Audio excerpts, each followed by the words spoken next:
that was quick as hell. I keep forgetting that thing's so quick.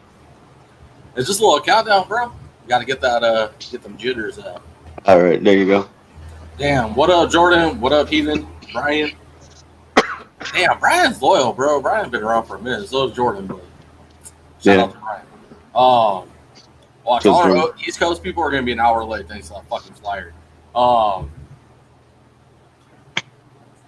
Anyways, all right. So US ARC update, nothing's changed. I do want to use this opportunity, seeing nothing's changed. There's not any recent alerts that we need to talk on. Obviously, Ann Arbor didn't go well. We touched on that on the last pod. Texas did a good job. You guys tabled that, so keep that up. Keep an eye on that one because you know it's going to come back to the table, dude. But man, with all the shit going on right now, right? I ain't gonna mention no names. I ain't doing none of that shit. Everyone else got it handled, right? So I want to take our platform and use this opportunity to remind people, with all the changes, all the nonsense, and everything going on, keep an eye on US ARC. Keep an eye on US ARC Florida.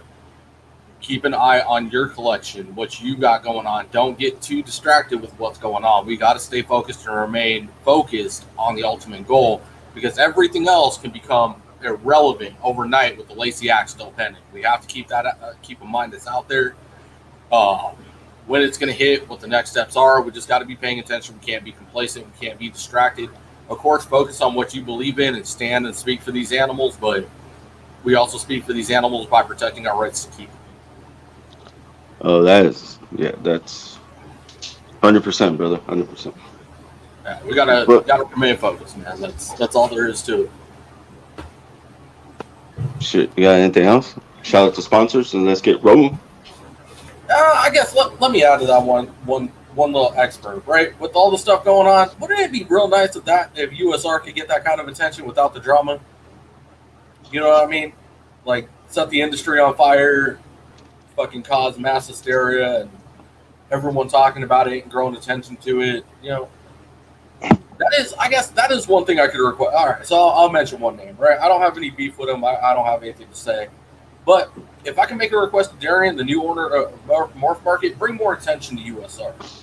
Stop with the memes. Stop with the social media dramas. Bring more attention to USR. Like, really draw it in, hone it in, and like use that as a positive outlook on your platform. You took over the biggest snake selling website, app, and all the other stuff, man. It's white noise as compared to USR, and it could really help refocus the industry and keep us on task of where we need to be. That's the one extra little request I would have. But outside of that, I don't have a dog in the race. I keep my nose out of this one, let everyone else handle it. We're going to stay focused on what we do. That's spread positivity, baby. All right. Shout out to the sponsors. We got Reptile Crew. Yes, sir. We got Ship Your Reptiles. You in that damn tap, bro. CMB Reptiles. The fam, the one, the only. Well, not the only, but the number one undisputed captive bred animals in the United States of America. I'd argue the world, but that one might get a little bit of pushback, but we'll see. Anyways, that's a fam. Shout out to Caleb. Shout out to Bill. Yeah. Shout out to Dana. Shout out to Curtis. The whole fam over there. Everybody that's pushing a great agenda. Doing good work. Keep it up. SB Reptiles. Josh. Supposedly I'll get my shirt. We'll see. Oh, he messaged you, right? Because he messaged me too. Yeah. Luton Republic, a sponsor who designed this fabulous shirt I'm wearing. And the logo. And the logos, and the logos on the back. Yeah. That's just sick, man. I love that logo. I'm addicted to it. So, oh, there it is. Can't really see it, but whatever. Huh? No. I was like, what? KC Reptile Labs for substrate. You get, 10% off when you type in Flexin. And, Legion Tactical. Yes, sir. And that, I'm ready to roll, bro. I'm excited. I'm excited to have these guys back on. We haven't had them on in forever, dude. What was the last time? Last year, right? We got Dax and Taylor backstage. They're ready. They're excited. and we're gonna drop this. Y'all ready? Let's do this. I'm gonna play the wrong intro. I know it, bro. I just have a feeling. Don't do it.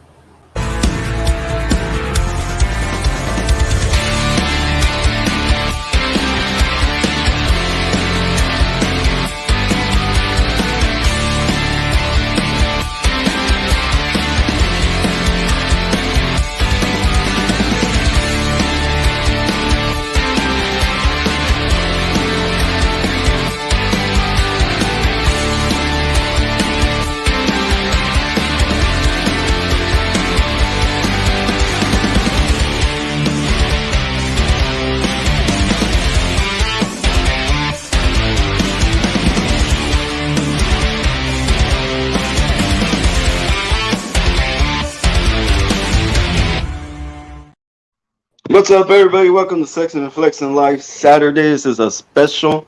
We got my co-host Levi, and we got DNT, Retics, Taylor, and Dax. What's up, guys? What's up? How you guys doing? Good. How are you guys doing down there? Same old, man. Just working. That's it, man. Just pushing along. Staying out of the heat. Yeah, staying out of the heat. I feel it. And wasn't the last time we got together, Taylor? You were sick, right? Oh yeah. Yeah, I remember that. Yep. It was a rough patch. I was gonna say she didn't even last like what? She lasted a good 30 minutes and then disappeared. Yeah, I was like, I'm tapping out, y'all. That was the old girl show, yeah. Yeah. That was a good one. I like that one. That was funny. Yeah, but she tapped out. She's like, I'm going out. Yep. Went to bed and passed out. But that was a good show, though. That was a good show overall. It was a good show. It's a good show. I'm surprised Montana's not sponsoring you yet. Oh, I wish. That'd be nice. Tell her to get on that. Right? Should. She should. Message. Drop her a message. Be like, what's up? But she can make fun of Levi enough. She can sponsor you guys enough, right? Oh, yeah. That's an ongoing battle between them two. It's one of the funnest, too. Yeah, she's fun, Yeah, man. but She's good who's short, who's tall? What bowl looks like a cinnamon bun? All of them. Sir, please. Yeah. But I was going to say, y'all would be happy, though. I got a retic now. What? Oh, yeah. What'd you get? Mm-hmm. What? Yeah, When? I got the... Yeah, a dwarf. I don't know all the stuff yet by memory, but it's a lot. You got the... Man, I could sell you anything then. What is it? I'm still learning the Moors. It's a lot. It's a lot. I got Because I'm about to get one from Lucas, Okay. a male platinum sunfire, I think it is. Nice. Very nice. No, it's a male platinum anery. Anery? Anery. Yeah, anery. Yes, Yeah, that's what it is. Not sunfire. Anery. So you're getting into the SDs. Yeah, you can't handle the mainlands. Yeah, I mean, I'll get a mainland, but I have to get more space first because that requires a lot more room. Oh yeah. Yes. Yeah, I mean, especially if you're not going to breed, you want to do it for a hobby and keep it as a pet. You want to get the full amount of space you can give that thing, and I get it. You know what it is. Totally like that. So, Yeah. And plus, like, breed. You gonna start breeding? not right now, probably later. Yeah. But yeah, I want to. Cool. I just want to breed I'm only gonna get a pair, and that's it. All right. Of what? Mainlands? No, the Oh, SD that's retakes, bro. And then breed those, and that's it. See what happens. See where that goes. Nice. Good for you, man. I like it. Good for you guys. Yeah, look, I'm gonna get her out real quick so y'all can see. Yeah, get her up. I want to see her. I remember when you first got her. So he's jumping in now. He's jumping into the little swimming pool, not the big swimming pool. No, Okay. wait till he gets his hands on a mainland. He's Wait got to till he learn how to holds swim full first. size mainland. Like that's life changing. like a 5 or 6 footer. He's gonna be like, man. Yeah. I think he held a mom and the SDs when he was over at Lucas's house. Nice. Yeah, I think I saw that. I think I had seen that. Look at that. How old is she? Oof. I don't know. She's been. How long ago was that, Levi? I think it was like 6 months ago, 7 months ago. Yeah, I was gonna say about 6-7 months. Yeah. She's But still yeah. little. Which clutch did that come out of? That was the one. That was the second Lee Varner clutch, right? That's a female, and then I got the male to that. Yeah. Okay. Well, he let me pick, but I guess I didn't respond to that one. I didn't get to pick a pretty one, so I got this one. But she's still pretty. Get to pick I was gonna up. say, what the fuck, bro? That whole fucking clutch was amazing. Hold up. They're all beautiful. They're all beautiful. No, but there was a lighter one I liked that I saw that was in that video. That he was like, Chris, you could pick one from one of these, and I didn't respond because I was working like a lot, Mm. and You lost I got it. sent this one, which was fine. I was like my first retake. I'm excited, but Good. I love her. She looks small, man. I fell in love when you put that ocelot on my hat, man. Look at Do that a little size baby. comparison, See, Chris. that's the main lane you got to get. Yeah. Is the ocelot. So. Yeah, that thing is super gorgeous, bro. Super gorgeous. That's the brother, isn't it? Yeah, this is the brother to that sister. Nice. You can see a size difference in the male to female too. Oh yeah. Probably different feeding schedules too. Even as small as they are, you could still tell the females from the males. See her eyes. Yeah, we got a bunch that we have, and you can definitely just look and be like, "Oh, that's a female." Yeah, she eats one like rat pup. One rat pup. Big. It's big. It's usually a big one, so I give her the bigger biggest. side. Okay. Yeah. Nice. Do you Nice. guys have any pet mainlands? Like a mainland that is strictly designated to be a pet, won't ever be a breeder? Do we? Not right now. I mean, yeah, not. I mean, probably. I mean, Loki, we'd probably produce him. Would it be only one season? I mean, because he's more of the pet. He's like Yeah, the Loki's like the pet. like he's. So Loki's like the pet. I'll probably breed him like 1 to 3 times, but no more than that. Just because I want him to keep his temperament and always be able to do educational things like we do. So Okay, I feel it. Yeah. Because I was going to say, the bigger that my mainland gets, the more I understand why people want one as a pet. Because now she's to the size where I can just let her go. I just pull her out. Like when she's done with me, I just let her run off and do her thing. She's fucking huge. Yeah. How am I going to lose her? You know what I mean? yep. Yeah. What's up, John? Yo, what up? Long time no see. Sean. Lorelai I'll probably What's up? breed 1 or 2 more times. Yeah, she's got her favorite female, and she'll probably breed her one more time, And then she'll be our big female pet because I don't ever want to get rid of her. Her temperament, she is the biggest puppy dog ever. Yeah. I mean, I can literally reach in there even after feeding day and go in and grab something and just give her a little tap on the body with my hand and she's fine.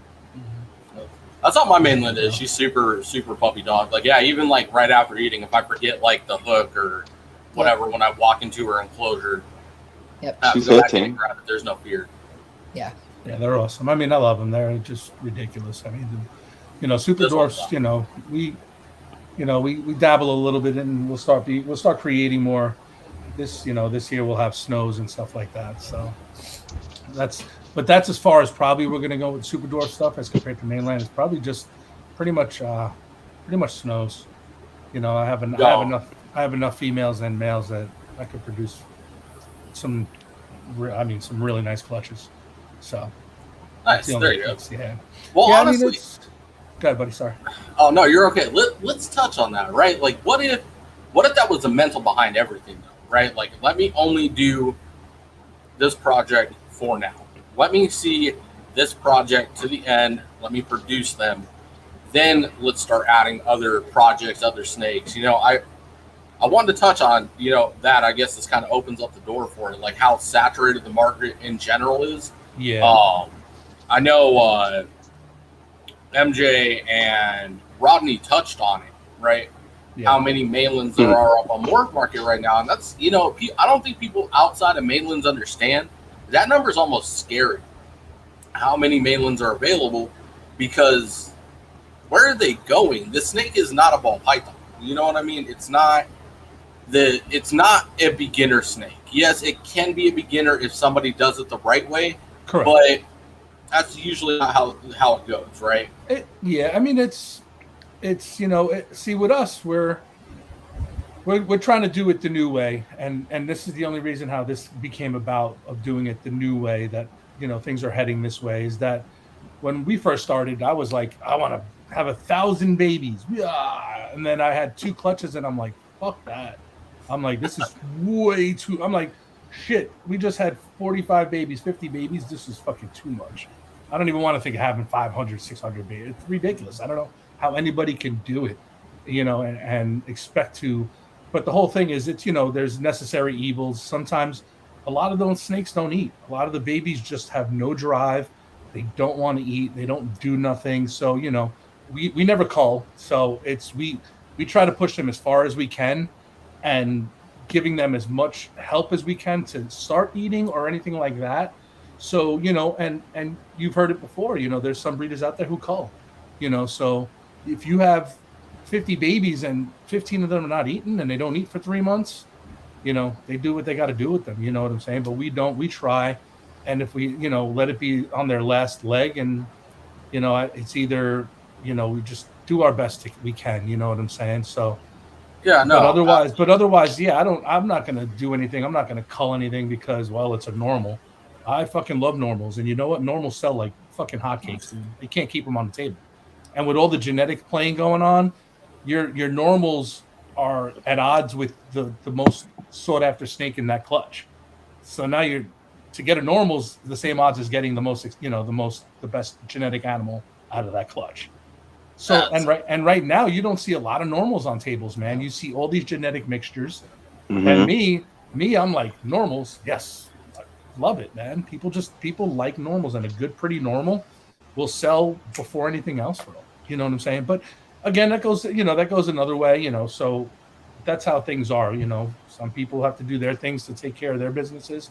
We just don't do it that way. We're after realizing with the first 2 clutches we had what work was involved, and us having normal jobs and with the kids and trying to do everything and shows, I was like, we'll have 2 a year, 3 a year the most, and then we'll help out our friends because as we were always transparent with our shit, and we always let everybody know that we're not.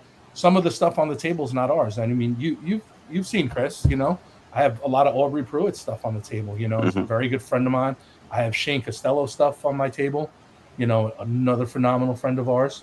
Cody Allen's another one. We felt out Travis Warren. We felt out a few people, but we're at a point where we're just trying to keep it in a tight lane, so, and that seems to be the way of the future. And the market doesn't allow it right now. Not everybody has thousands of dollars to be spending on animals anymore. So you know what? You produce a pretty one, the people will come up with the money for that pretty one, and they'll buy it. They're not going to buy 5 or 6 snakes, but they'll buy that pretty one that costs a little more. And plus DNT, we do payment plans. We don't want to have to tell anybody no, you can't get that animal because it's too pricey. We give you the option. You take 120 days, 90 days to pay it off. It's yours. We'll take care of it. I'm not going to put it in a corner and just throw it away. I'm going to take care of that animal just like if it's a normal everyday thing. And that's how we work stuff. So we try to help everybody get what they want. But we're selectively breeding. Like I said, we'll be doing a lot of snows. I'm sure you've seen, I got my Ocelot girl now. So we'll be going on that lane as well. And also for the people that, we like a lot about albino stuff. So we'll be producing, clutch 1 or 2 albino stuff. So, because those sell. Everybody likes albino. I'm sorry, we're going to produce our own thing, but we're also going to produce what our customers want. And back on track of the question that you asked, Levi, since Dax had a little rant session there. I do feel like there is an overproduction, and I know it happened to be like a lot of what like the OGs did, right? Like, hopefully soon, NARBC Adler, you better be there. I do hope that with future breeders that are moving forward, that they do have more selective breeding, so that there's not such an oversaturation and overproduction of these animals, because they are amazing animals and they aren't for everyone. And just because, and I think this is a big misconception, just because you own a retic does not mean that you need to be breeding that retic. So I do hope that in the future of these breeders that more selective breeding like Dax and I do, we try to pair 5 to 6 snakes because we know that all of them are going to go, right? So out of that 5 to 6 pairing, hopefully we'll get 3 or 4 max. And that's it. Like, that's all we want to do. And I mean, I honestly feel that's the way it should be because there is a huge amount of retics on Morph Market right now. And there's even more that aren't even listed on Morph Market. Like, you have to think what's not even on there. I was going to say, yeah, you got to account for the ones that aren't listed, the ones that are in pet shops, the ones that are being farm bred. And, Yep. You know, and that's, I guess, we had talked, Chris, when did we start talking about this? When we first started the podcast, I think it was one of the most controversial things I brought up was the oversaturation in the market and how it was going to become a problem. And remember, everybody, and this does exclude you guys because I remember you guys were on board with it. A lot of people were shit talking, like, "Oh, shut up! It's not going to happen. The market's going to be fine." Basically, like, you know, let's brush this under the rug. Let's brush this under the rug. Mm-hmm. But now that numbers are starting to be talked about on Morph Market with the new owner, I mean, it is one of the positives that Darian has brought to the screen. The numbers of snakes, and we're not just gonna we can eliminate the retics, right? Like we've already talked about those. Now let's talk about everything else on top of the reticulated pythons and the numbers that are out there. It's like the entire industry in general. It's almost like there's an oversaturation. There is an oversaturation of animals at this point. It's not there. There might be. There is. I've looked at the boa numbers, and for the popularity in boas growing, it's okay. Like, it's great. But those numbers are still high to me. I think my retic pooped on me. Welcome to the club. Wait till she gets bigger, bro. The worst one is when they shit or piss in their water bowl. Ugh. And it's always after you change it. It can't be every time. Can't be before you change it. It's got to be that fresh water, brand new clean enclosure. Everything's good, and you know the smell because it's not just like a regular retic smell. I think the water like permeates the smell on top. Yeah. And then it just like fit. Well, you got to think about it, right? The humidity in their enclosure as that water it cooks it up, baby. Yeah, it's just it's bad. I think I can notice it like. So I feed. Right, Jordan. I feed. I guess I keep it sporadic, but I mean, if I had to choose like a more regular day, I think it's like Mondays, right? Yeah. When I'm watching Trap Talk, it's a good time to thaw out the rats, sit around with the animals, play with them before, I feed them. Obviously, I don't feed outside the enclosure, but the big ass snakes, they don't give a shit. They'll come out, they'll run around, and then they'll go eat, and they'll come out 2 days later. But after that 2 days, you walk into your room and you know that you just got overfeeding it. That smell, whether retics, boas, combination of animals, you know it's that, oh fuck, time to spot clean or time to do full enclosure changes. Like it's a thing. Now, I do have a question for you guys real quick. What's up? Because something I started doing as she's gotten bigger, I've noticed the smell gets worse, right? Bigger snake, bigger shit, bigger piss. I've noticed even after a full enclosure change out that some of the smell permeates, but I didn't have a great amount of airflow in there, and I put a fan on her enclosure to help circulate that air, but it keeps the ambient in the room helps not play with that too much. It fluctuates, obviously, it's fucking Arizona. Yeah. But I keep it in a sweet range. Do you see an issue with that? Like, am I going to have any long-term issues with having like a decent amount of airflow in there? Yeah. Minus the humidity? No. Okay. No. I think something that helps us tremendously with the smell is the substrate. Cocoa Blocks by Freedom Breeder is our number one. Like, that's our go-to. And I don't know what it is about their cocoa block, but it eliminates smell. Like, it tremendously helps. So, like, when I walk in and I see our 16-footer has taken a shit, I still can't smell anything. Okay. I mean, until you open the enclosure, and then you're like, oh, damn, okay. But then you take it out, and within even 2 to 3 hours, I go to open it back up. You move the cocoa block around, make sure you've gotten everything. I even take the cocoa block that's been around the shit out and throw it away. And within that time, it's gone. And there's no problems.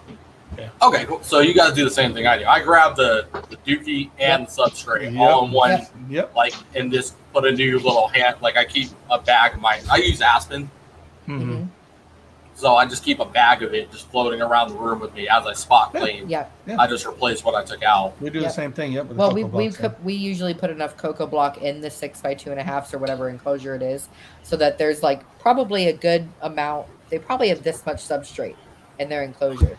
So then I can just re-put it out, and it's no problem. So I was gonna say I was using cocoa bark, but I stopped, and then I went to like help Lucas out real quick over at Lab Exotics one day. I walk into his room and it was all aspen, like, and there was shit like it was clean today, obviously, so he was cleaning the tanks out, but like it didn't smell. All you smelled was the aspen. Yeah. No, I mean this stuff works, you know. Yeah, I was gonna say substrate's like. Man, I know for the longest time it was like one of the controversial things, like, oh, don't use this or don't use that. As long as it's not toxic to the animal and your humidity levels are good, everything is different. Like that's the one thing like I love about this new wave of shit that's coming into the industry is that we're pushing on every animal is different. Yes, you can have a room full of retics. You can have a room full of multiple species. You can have a room full of nothing but king snakes, right? Even if you're specific to just the kings, if one locality, we'll say all cow kings, out of California, in the same locality, pulled out of the same area. Like you spent 10 years pulling the same exact fucking snake species out of that one area. Every single one of those king snakes are still going to be different. They're animals. They all have different personalities. Every single one of my snakes is different. I cannot sit here and tell you that two snakes act the same exact way, need the same exact treatment, need the same exact everything. They're literal snowflakes, just like us. You cannot sit here and tell me that there's two people exactly the same.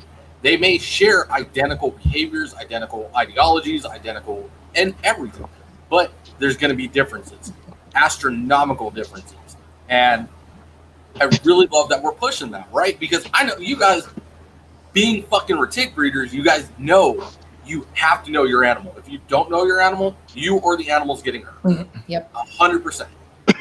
Like if I did not know my mainland, I could walk into that enclosure and I'm getting stitches tomorrow. I can fucking promise you that, but I know everything about her. I know what to do, what not to do, how to approach her, when not to approach her, right? Like you guys know that, right? Like they have days, right? Like you open up the enclosure and the head comes like, okay, so Pennywise, right? My sign is if she's in her hide and the head comes back, nope, not today. If she's up and moving around, if the head comes up and back, today's not the fucking day. Leave her alone. Now, any other behaviors, she's fine. But something about when she pulls her head back, she just ain't having it. She ain't in the mood. Either I opened the enclosure wrong, or the temps are off that day, or, you know, it dropped a degree or two. Something's wrong. You know what I mean? You woke her up. Yeah, or I woke her up, or, you know, she's just not feeling it. Hey, I don't want to be fucking held today, guy. Leave me alone. Like, I don't want to come out and play. I want to fucking sleep. I have days like that where I don't get out of fucking bed. Fuck you guys and the world. I don't want nothing to do with anybody. I get it. Yeah, and we try to. That's another thing that, you know, we try to push with people who deal with us. That, you know, we get calls sometimes or text messages or DMs that, you know, newer people are like, oh man, I saw this 8 foot retic on sale, and I'm gonna buy it. And I'm like, whoa, what are you doing? I'm like, yeah. I'm like, this is somebody else's animal. You don't know this animal yet. I'm like, you need to stick with babies. You need to stick with the younger yearlings. Something that's still going to learn to adapt to you, and you're going to learn to adapt to it. Because when it's that old, 8 or 9 years old, or even 10, 11 foot, that animal's used to wherever they're at, and you don't know how they were taken care of. You know, I hate to say it, but, you know, we push that whole agenda. It's, you know, newer keepers, we kind of keep them to the younger, you know, age animals that we have or anything like that, or we advise them to do that. They don't have to buy from us. You know that. We tell you guys that all the time. We help people even if they don't buy from us. We don't care. We're here for the education. We're here for helping everybody out. So we tell everybody the same thing. You know, if you're going to buy something, you know, reach out and ask for help and stuff like that. So now the more experienced breeders, of course, like if they message us, or keepers, you know, they message us, oh, we found this snake. Like, do you know this breeder? Yeah, we know this breeder. They're a reputable breeder. We know how they handle their animals. We know their animals usually have good temperaments. Like, go for it. I mean, we even have, you know, adults that are we have for sale right now. But if someone came up to us and they're like, "Hey, I'm thinking about getting a retic. I saw you have your 7.5 foot Motley Jag male up for sale. Can I grab him?" No. I don't care. He is a puppy dog, but I'm not selling him to you if you haven't owned a retic. Yeah. And see that with that too, right? We could add to that with the where is it going, right? Like Windy City Condors brought up such a critical thing that we don't talk about enough in this industry. That dog may be puppy dog tame in Texas, in this enclosure with these temps and this humidity. What happens when it goes to Colorado, Arizona, for different elevations, right? Or it goes to California, higher humidity, lower temperatures. You know, you don't account for those changes, and all of a sudden the animal changes. And with the retic, if that changes behavior and you don't know exactly what you're doing, it could turn out bad. Mm-hmm. Right? Like you have to have that experience to know, okay, now I got to do background. Now I got to figure it out. And you got to be willing to put in that footwork too. And I don't think a lot of new owners are ready for that. You know what I mean? They're willing to do it, but they're not ready for it. Like when they start doing it, they're like, oh shit, okay, maybe it's time that I made a bad decision. Let me move this to somebody that claims they have more experience. And we start that cycling the system, right? And then the retic ends up in somewhere it doesn't belong. Yeah, we do that. No, that's like, it's another thing we're known for is, we vet our customers. I don't sell to anybody. I don't need to. We ask people questions, and if they answer wrong or they're kind of nervous and we let them know, man, we just, you're not ready yet. Go get a boa constrictor. Go get something, anything, that's bigger and handleable more than a retic would be. So, it's and that goes along with, like you said, not everybody should have one, and everybody gets butthurt about it when people say that, but it's the truth. It's the God's honest truth.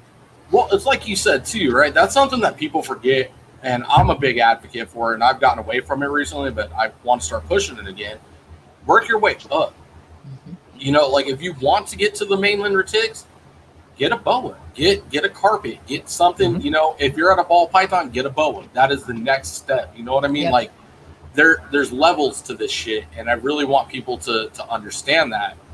If you walk the levels and you get that experience underneath your belt, do it. And even I would suggest if size isn't the thing, like okay, cool, this guy could probably handle a bigger animal, feels experienced enough to hold or work with big animals. What up, Stan? But it's a behavior, right? Like maybe they don't understand snake behavior as well. Go get a king snake. I kid you not. Like go get a California king snake, and it's like a little mini fucking food motivator retic. They think everything is food. It takes time to get them adapted. It's time to be able to work hands-on with them without getting tagged. And the bites, it's not bad. You know what I mean? No. But it's enough to like train yourself. Okay, it's not enjoyable, but it's not big reticulated python scariness. You know what I mean? Yeah. Regardless of what happens during a retic bite, it's never a pretty bite. Yeah. No, and that's why we started our page, because we're trying to just differentiate ourselves from everything else that's going on today with all the hoopla and all the crap that's going on everywhere else. It's, we started our page for that reason. We started our page for the newbies and for the younger breeders and the breeders who are just getting into it, so they don't have to deal with all the stuff that's going on. They can come to our page, no bashing, no talking about anybody. Everybody helps each other out, and I let everybody know there's different ways of doing things. Not everybody's 100% correct. I don't want that. You get different opinions and different handlings and different options, and you work with those and you find out what's best for you. So that's why on our page we do that. We push that whole thing. So that's like a mentor page, kind of. It's what the fucking industry needs. It's kind of like that. It's exactly what the industry needs, and especially right now. And it's because we could talk about the industry right now if you want. We'll just put it out there. We don't. With everything that went on, it was this huge explosion, right? It was like shrapnel that went everywhere. So many different breeders that have been close are now falling apart. Breeders aren't talking to one another. Things are happening. We're possibly at risk with our animals because of things that are getting out. We don't know what's going to happen, but right now, what this industry needs, and not just the retic industry, right, but every single reptile industry, tortoises, geckos, frogs, snakes, birds, anything besides cat and dogs. Like, we all just need to come together and promote positivity and support each other and show each other what true good handling and keeping and breeding should look like, and get back to the roots of where we started and why we started this. And it's all because of passion and the love for the animals, not because we need to make a dollar. Like, I'm sorry, but if you can't support yourself, we're making snakes and breeding snakes 24/7, you shouldn't be doing it 24/7. And we are big advocates about that. Like, we have full-time jobs. This is not our job. We do this because we love the animals. We do this because we have a passion for the animals. We don't need the extra money. Let me piggyback off of that, right? Like, I was really thinking about that. There it goes. I'm telling you, every fucking snake I own goes on top of my goddamn head. Boa, python, reticulated. It doesn't matter. Let me piggyback on that, right? Because I was thinking about that the other day. I was like, you know what? It would be scary being somebody that relies on this. You know what I mean? Like, I was thinking about it was actually the episode that MJ did with the phone call between Darian and Bob Clark. I'm not really interested in getting in it. I don't have a dog in the race at this point. I want to see that shit settle down and, you know, them do what they got to do, whatever. But MJ's got that shit covered. He brought it to light. That's 100% him. I'm good. I don't need to talk on it. But what it did bring to light for me was something that hasn't been discussed. There's people like Bob Clark that rely on this industry, right? Like, this is their full-time job. It's got to be scary, you know, regardless how you feel about the man. It's got to be scary knowing that this all could come crashing down around you. And that even goes bigger picture. Let's talk about the Lacey Act. Let's say they slide that shit in overnight tomorrow, right? Like, that's the fucking government we're talking about. USR, thank you. Love you to death and everything that you guys do. But Big Brother steps in and our hands get tied. For however long that is, it could be a month, it could be years. They got the power to slide something over on a minority group like us, right? Where we're all just a bunch of reptile keepers and hoarders in their eyes. They don't give a shit.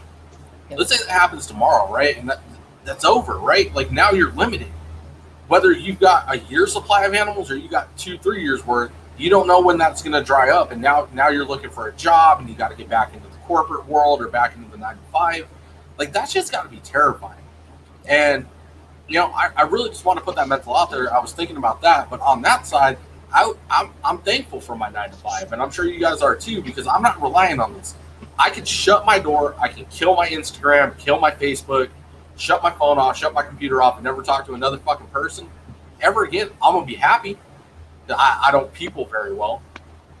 My animals are going to be even happier because then I'm not worried about social media. You know what I mean? Like, it's more time with them. And I'll be happy. Like, that's a big thing, right? Like, I'm going to remain happy with or without the mainstream industry. I don't need the social media. I don't need to sell snakes. I haven't fucking sold a snake in I don't know how long. In a rehome situation or fucking breeding or anything. I'm okay. I'm good. I'm straight. My bills are paid. My kids are taken care of. My car still runs, you know. There is some hesitation there. Well, he's like semi-runs. It runs. No, but you're right, and people get butthurt about that whole situation too. When you should say, you know, why do you think this is your, you know, and I hate to say it, there's a lot of delusional people out there, and people are gonna hate me for this, but you know what, you're not the Canova, and I don't want to say this, but you're not a Bob Clark. You're not a Jay Prehistoric Pets. You're not these people who have been there. These people are there because they were there earlier. They were there when everything was rising up, and they were in the right spot at the right time. But even right now, that's not happening. The market is not allowable for that. The marketing, you have to realize, being a producer of animals and an owner of a business, that you're going to go in your ups and downs. And when your downs are down, you're going to be down. So you're going to need a backup. No matter what, any smart business person knows this. There's something in the back that they have backing them up when the worst comes. Now, all these people who are crying, I'm not making any money, I'm not selling anything at expos, blah, blah, blah. It's got to stop. You got to realize that in reality, it's the market. You can't blame anybody else for it except the market. And in economics 101, you know that you always have to have a little bankroll behind you. It doesn't have to be $1 million, $2 million. It could be enough to sustain you for 3 or 4 months, and that's good enough. and you need to do that. And that's just part of any business. Any business person knows that, who has a business. You need to go and do that and take care. You got to think about yourself. What happens if, God forbid, you get hurt and you can't do expos, or something happens to your collection and you can't do expos? What are you going to do? Sit there and cry and blame everybody else in the world for it? No, you can't do that. You got to be able to bankroll yourself and take care of it there. And again, a lot of people are going to hate me for it, but it's a hobby. It's not a corporation, and it's not a business like that. Nobody's going to make millions of dollars off of this, and it's been shown. Few selective have, but not everybody's going to do it. But that's the thing. If something was to happen, Levi, like you said, and Lacey Act and shit gets shut down tomorrow, even those OG breeders that have been depending on this income selling snakes, what are they going to do then? That's the thing. It's like, I understand when you have such a large facility that it does take so many hours, but again, that piggybacks off of overproduction and selective breeding. There wouldn't be the need for you to make this your full-time job and not have a sustainable income if you were doing selective breeding. Oh, facts. 100%. Oh, yeah. See, it's a touchy subject, but it's like the oversaturation, right? Like, it's a conversation the industry needs to have. It's reality. It's reality. I'm the most realist, one of the realest people you ever meet, and that's part of life. You have to be real, and if you can't accept the realness and you're butthurt about it, then go find something else, because it's going to come down one day where you're going to need to do something for your business or your company that's either going to cost you money or you're going to lose money. So you're going to need that money in the background to have your back, whether you do it, whether you're going to spend it or lose it. You need to have the next thing. Again, it's a touchy subject, and you're right about that, Levi. But you got to be real, man. It's real, and then people might hate you, but you're real. And then when it comes down to it, and they have no money, and they're like, and then you can say, well, you should have saved an extra $200 a week and banked it for the last 6 months, and you'd be all right for a little bit. It's not hard. Not hard. And you brought up a name, and it resonates with this conversation, right? Let's talk about Justin Canova, the biggest, most respected ball python breeder, right, out of our generation, the ones that have come in. Obviously, there's ones before him. I'm sure somebody will take that literal and come after me. I don't give a fuck. But the biggest, though, right? Like, Canova is like the biggest ball python breeder. There are people that don't have anything to do with this industry that know who Canova is. He's even endangered, right? Like, that's something that people need to think about. Like, if the Lacey Act or something goes wrong tomorrow where we can't keep these animals, even Canova's in trouble. Yep. Yep. Okay, good. You're on the headset. Canova, we got Bob Vu coming on tomorrow, right? And I'm gonna ask him that question. What's your plan? You know what I mean? Because I know he does this. Yeah, Bob's a very smart dude. I don't know Bob personally, but I know he's a smart guy, and I've spoken to people who know him. And he's not dumb. He's not a dumb dude. Not in any way, shape, or form. And that's why I'm going to ask him that question. If it passes tomorrow, what's your plan, man? Because I'm sure he's got a plan. I'd love to ask Canova too. I'd love to ask Billy. All these big time OG breeders that have been in the game for so long. And I'm not looking for the answer. Oh, it's not going to happen. Because over the last 3 months, we've seen a lot of shit happen that they said was never going to happen. A lot, and a lot of changes are being made. And now look at this. Chris, we've been at this for a year. Later, almost a year, and now we're talking about the oversaturation in the animals. And we said that back in the beginning in the very beginning about oversaturation. Well, that all stemmed from COVID too, because everybody had free money and everything else. So everybody just kept breeding, thinking it was never going to end. But you got to think about it. I mean, COVID was going to go away eventually, and the government was going to stop giving money. Did you actually think you were going to collect checks for 4 or 5 years? Come on. I mean, if you're thinking you're going to do, there's something wrong with you. So, and it stems from that. It stems from COVID. I mean, we weren't breeding back then, so I can only comment and say that I'm sure there was people who were like, this is awesome. Let me keep breeding. And then all of a sudden now it's like, now there's so much there, and there's nowhere to go now, because now everything just took a dump, and it's a fishbowl thing, man. You're going to go as high as you can get, and you're going to be at the bottom. So it's got to work itself out eventually. Who knows? So 2 years from now, we could be back up in the high again, which is great. But this is when you're holding back stuff, and Canova's mentioned it, and I've seen him talk about it in the bigger breeders. Don't sell your expensive stuff. Keep it back. Keep it holdbacks, because when that market booms, then you can go for there. You know what I'm saying? Reduce your production and keep your stuff, and then work from there. Exactly. And let's touch on this too. What do you think about introducing economics, understanding the economy and the way the rest of the world's working around us? Because I feel like the reptile community's been man, I don't really like the word minority, but I don't know another way to describe it. We are such a small minority as compared to the other markets: dogs, cats, birds, fish. And even the rest of the bigger markets, right? Like, fucking compare the reptile industry to Walmart. Like, Walmart sells more items in probably a few hours than we do. Walmart. What about the rest of the economy? You know what I mean? Like, where do we start working in all of that conversation? Because we're seeing a downcline, the economy is also seeing a fucking downcline. We're heading, if we're not in a recession, we're fucking heading for one. And it's gonna that's the whole thing. That's got to be number. See. And that's one thing. When you learn economics, is you have to look at the market before you start doing anything. And you have to be able to read the market. You got to be able to tell. And if you're not paying attention to the market, you're going to get caught. And you're going to slip up. And you're going to be way into debt because you're trying to feed animals. And you're going to be into debt trying to keep them. You're going to be in debt trying to pay your bills. And then that's going to roll down. Shit's going to roll down the hill on that. And then now you're going to be getting kicked out of your house. Now you're not going to have animals. Now you're not going to have a car. All that stuff. You have to forecast. And I don't believe that. That's the whole thing you need, and that's why we're looking at this new way of doing things with the retic world, is selective breeding. There's no market. There isn't. And you know what? And here's the sad part. There might be no market after this for a while, for a very long time. It's hard to get out of a hole. It's a lot harder to dig out of a hole than it is to dig the hole. You know what I'm saying? So look who it is. Great. So you gotta. The old days of breeding thousands of snakes, man, that stuff is gone, dude. You have to pay attention to the market. You have to. So like this year, like we said, we're doing 5 breedings usually. That's on a good year. If we're having a good year, we might do the 5 to 6 breedings. This year, we might only try 4 because it's, we help our friends. Again, we help the people who help us. So it's just reciprocated.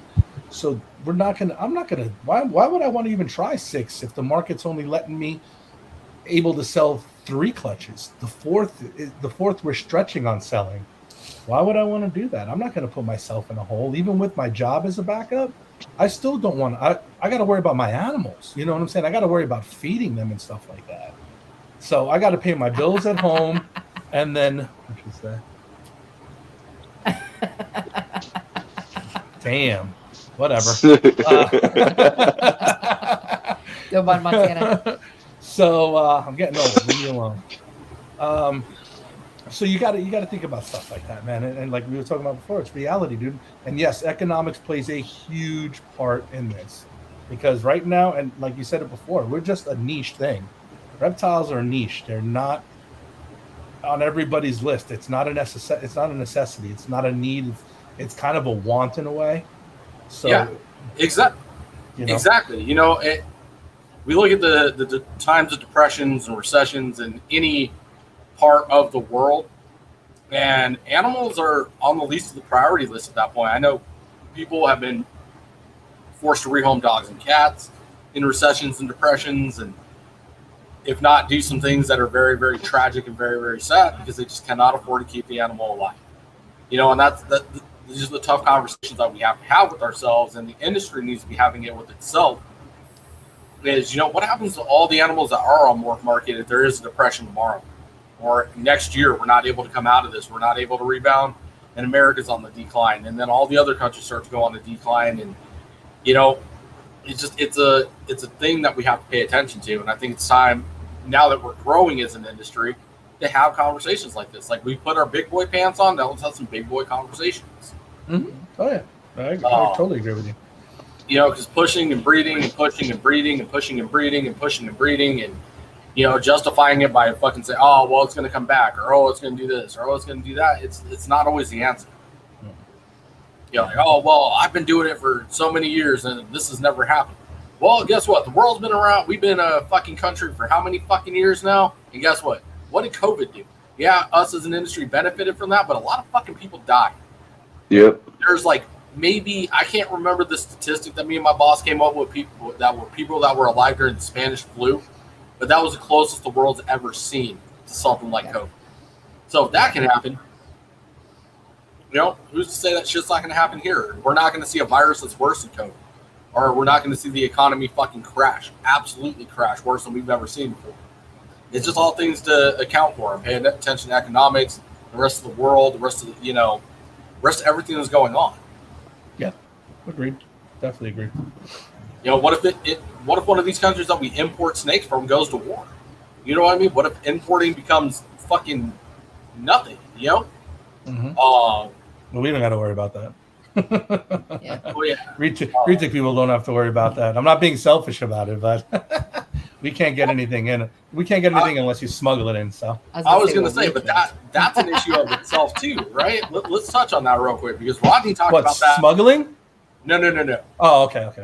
Breeding retics in the blood, right? Let's talk about how much inbreeding is going on, and this isn't just for retics, right? But Rodney brought up a good point. It is one of the species to worry about because we can't import. We're smuggling them in. And, don't get me, they're being smuggled in. We're fucking aware of this. That's a conversation for another time, right? But eventually we're going to run out of blood because we're not openly importing them with the amount of breeding that's going on. We're going to run out of new blood to bring in before we start to see issues with our animals. Just how science works. Correct. It's going to happen, and then things are going to get smuggled in, yes, and it aggravates me because I'm looking towards the future. I look towards the future of the hobby itself. Every time we do something stupid, we're waving it in the air to everybody around us for more ammo. Look what I brought in. Ha ha ha ha. Okay, and now it's going to shit on us. Like, for instance, I'm late to the game. I've been wanting to do this for fucking 35 years, but my ex-wives wouldn't let me do it. So right now, I don't want to lose the passion for this because people are doing dumb shit, and everybody in the world is watching, and everybody sees it, and then they just laugh about it. No, because I got kids and parents who work with us, and we do sell some animals to teenagers, and the parents are involved as well. They've done their homework, they've done everything great. They buy a hatchling, which is perfect for them, and we help them out, and we mentor them, we let them know what they need to do. They can call us 24 hours a day. I don't want to lose that, man, because it's somebody who just wants to get paid for one animal, extra money because he lost so much in the past, and that's how things work. I don't want to lose that, and that's what infuriates me. I understand we're not going to have all the genetics that's out there in the world, but to be honest with you, there's not much left in the world genetic wise for retics. I mean, you have Aztecs, you have Bacans, you have Jigsaw, but some of that stuff's already been in here. So I like the Aztec. I mean, the Aztec is hot. I mean, it's gorgeous. You can't beat it. And don't get me wrong, but I mean, that's just another story for another time. So I mean, I don't want to get started on that part. Yeah. And go ahead, Chris. Go ahead. I was going to say, we go back to, we talk about OGs, right? And how some of them are the problem right now. Let's be realistic. One of them being that fucking piece of shit Samson. I got no problem name dropping that fucker. I've been name dropping him for years. He can suck my ass. And all of his followers. Samson. Really? Oh. You would let him do that to you?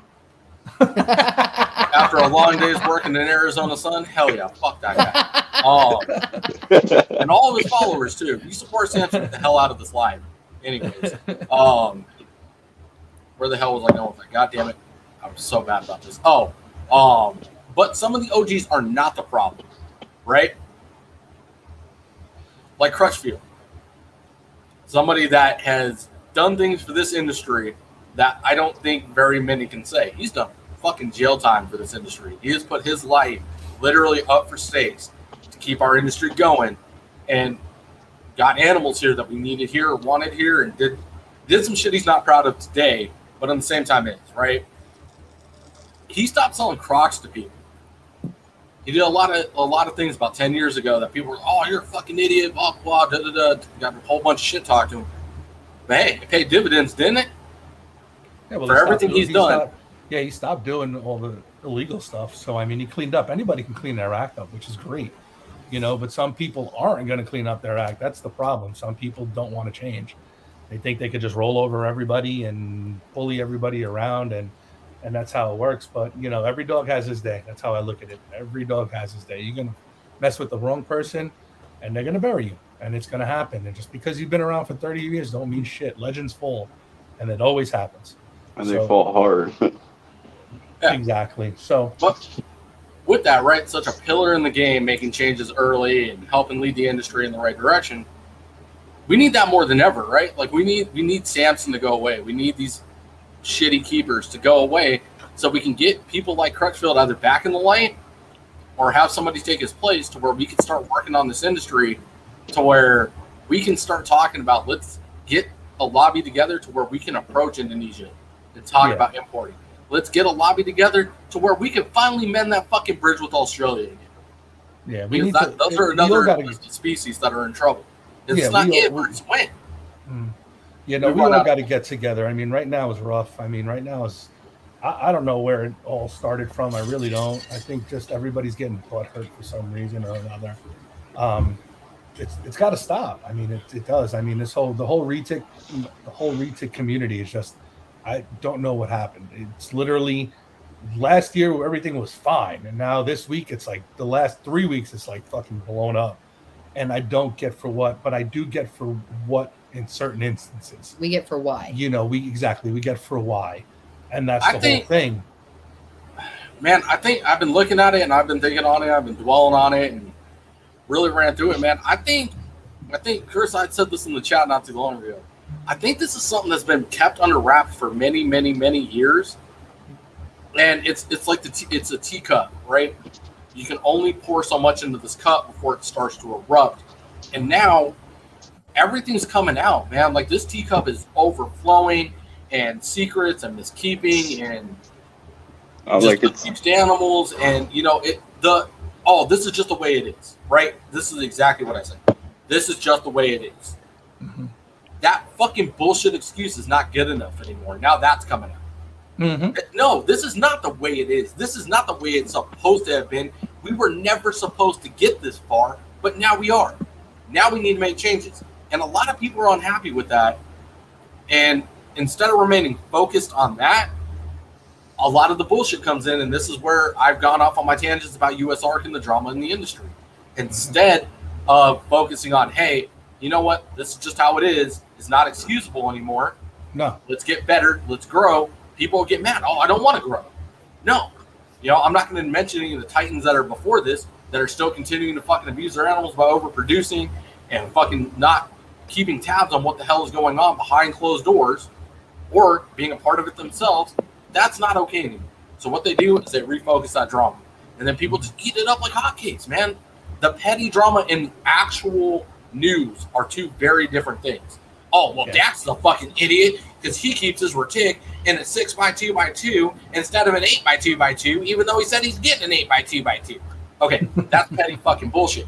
Hey, Dax has fucking 25 mainlands shoved in a fucking box in the back of his fucking house, and they're all missing faces. Now, that's fucking news. That's serious. Yeah. There's a big fucking difference between the two. Oh, well, Dax said something mean to me. That's petty drama.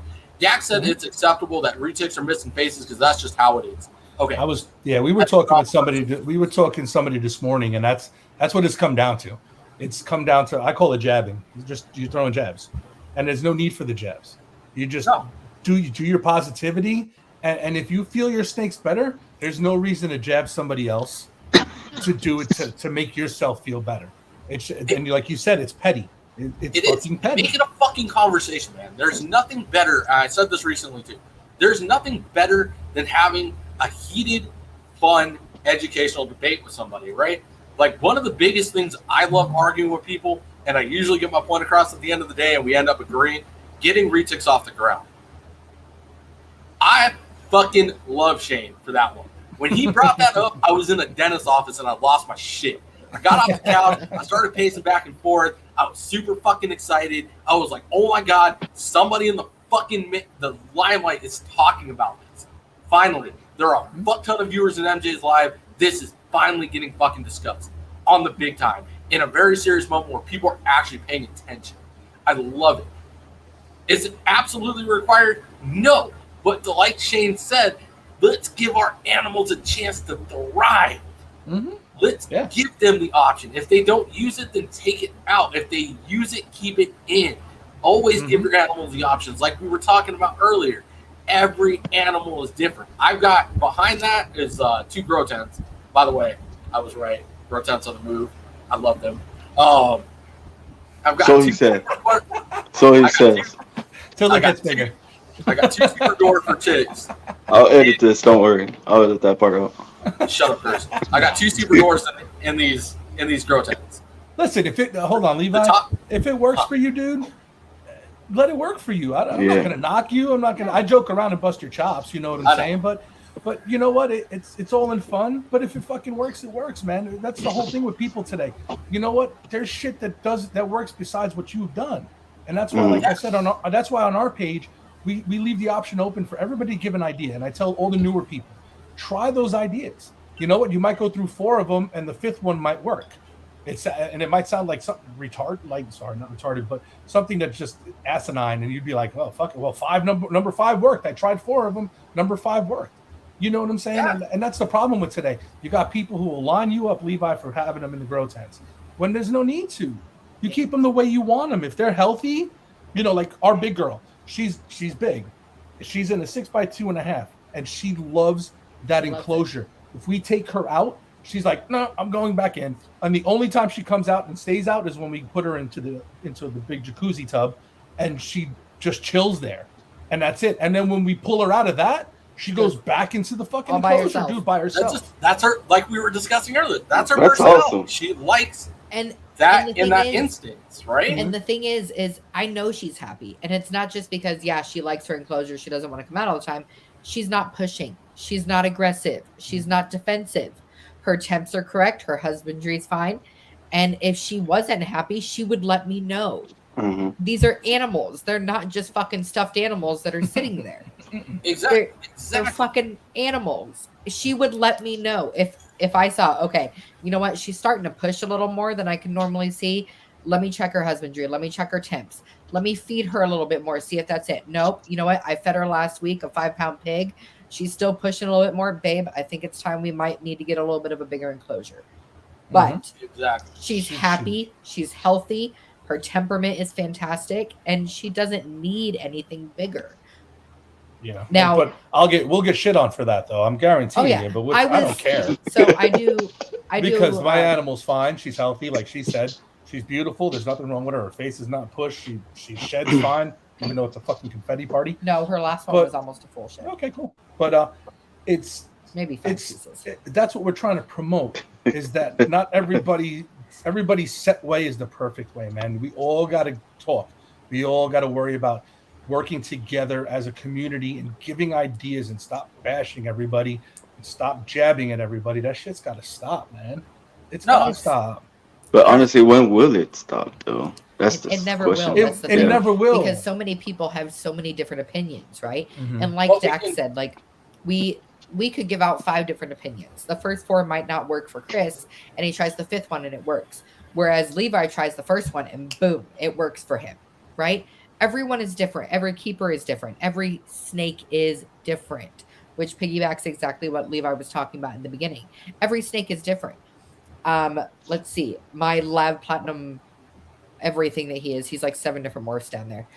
He doesn't need as much humidity as Loki does. Loki likes a higher humidity.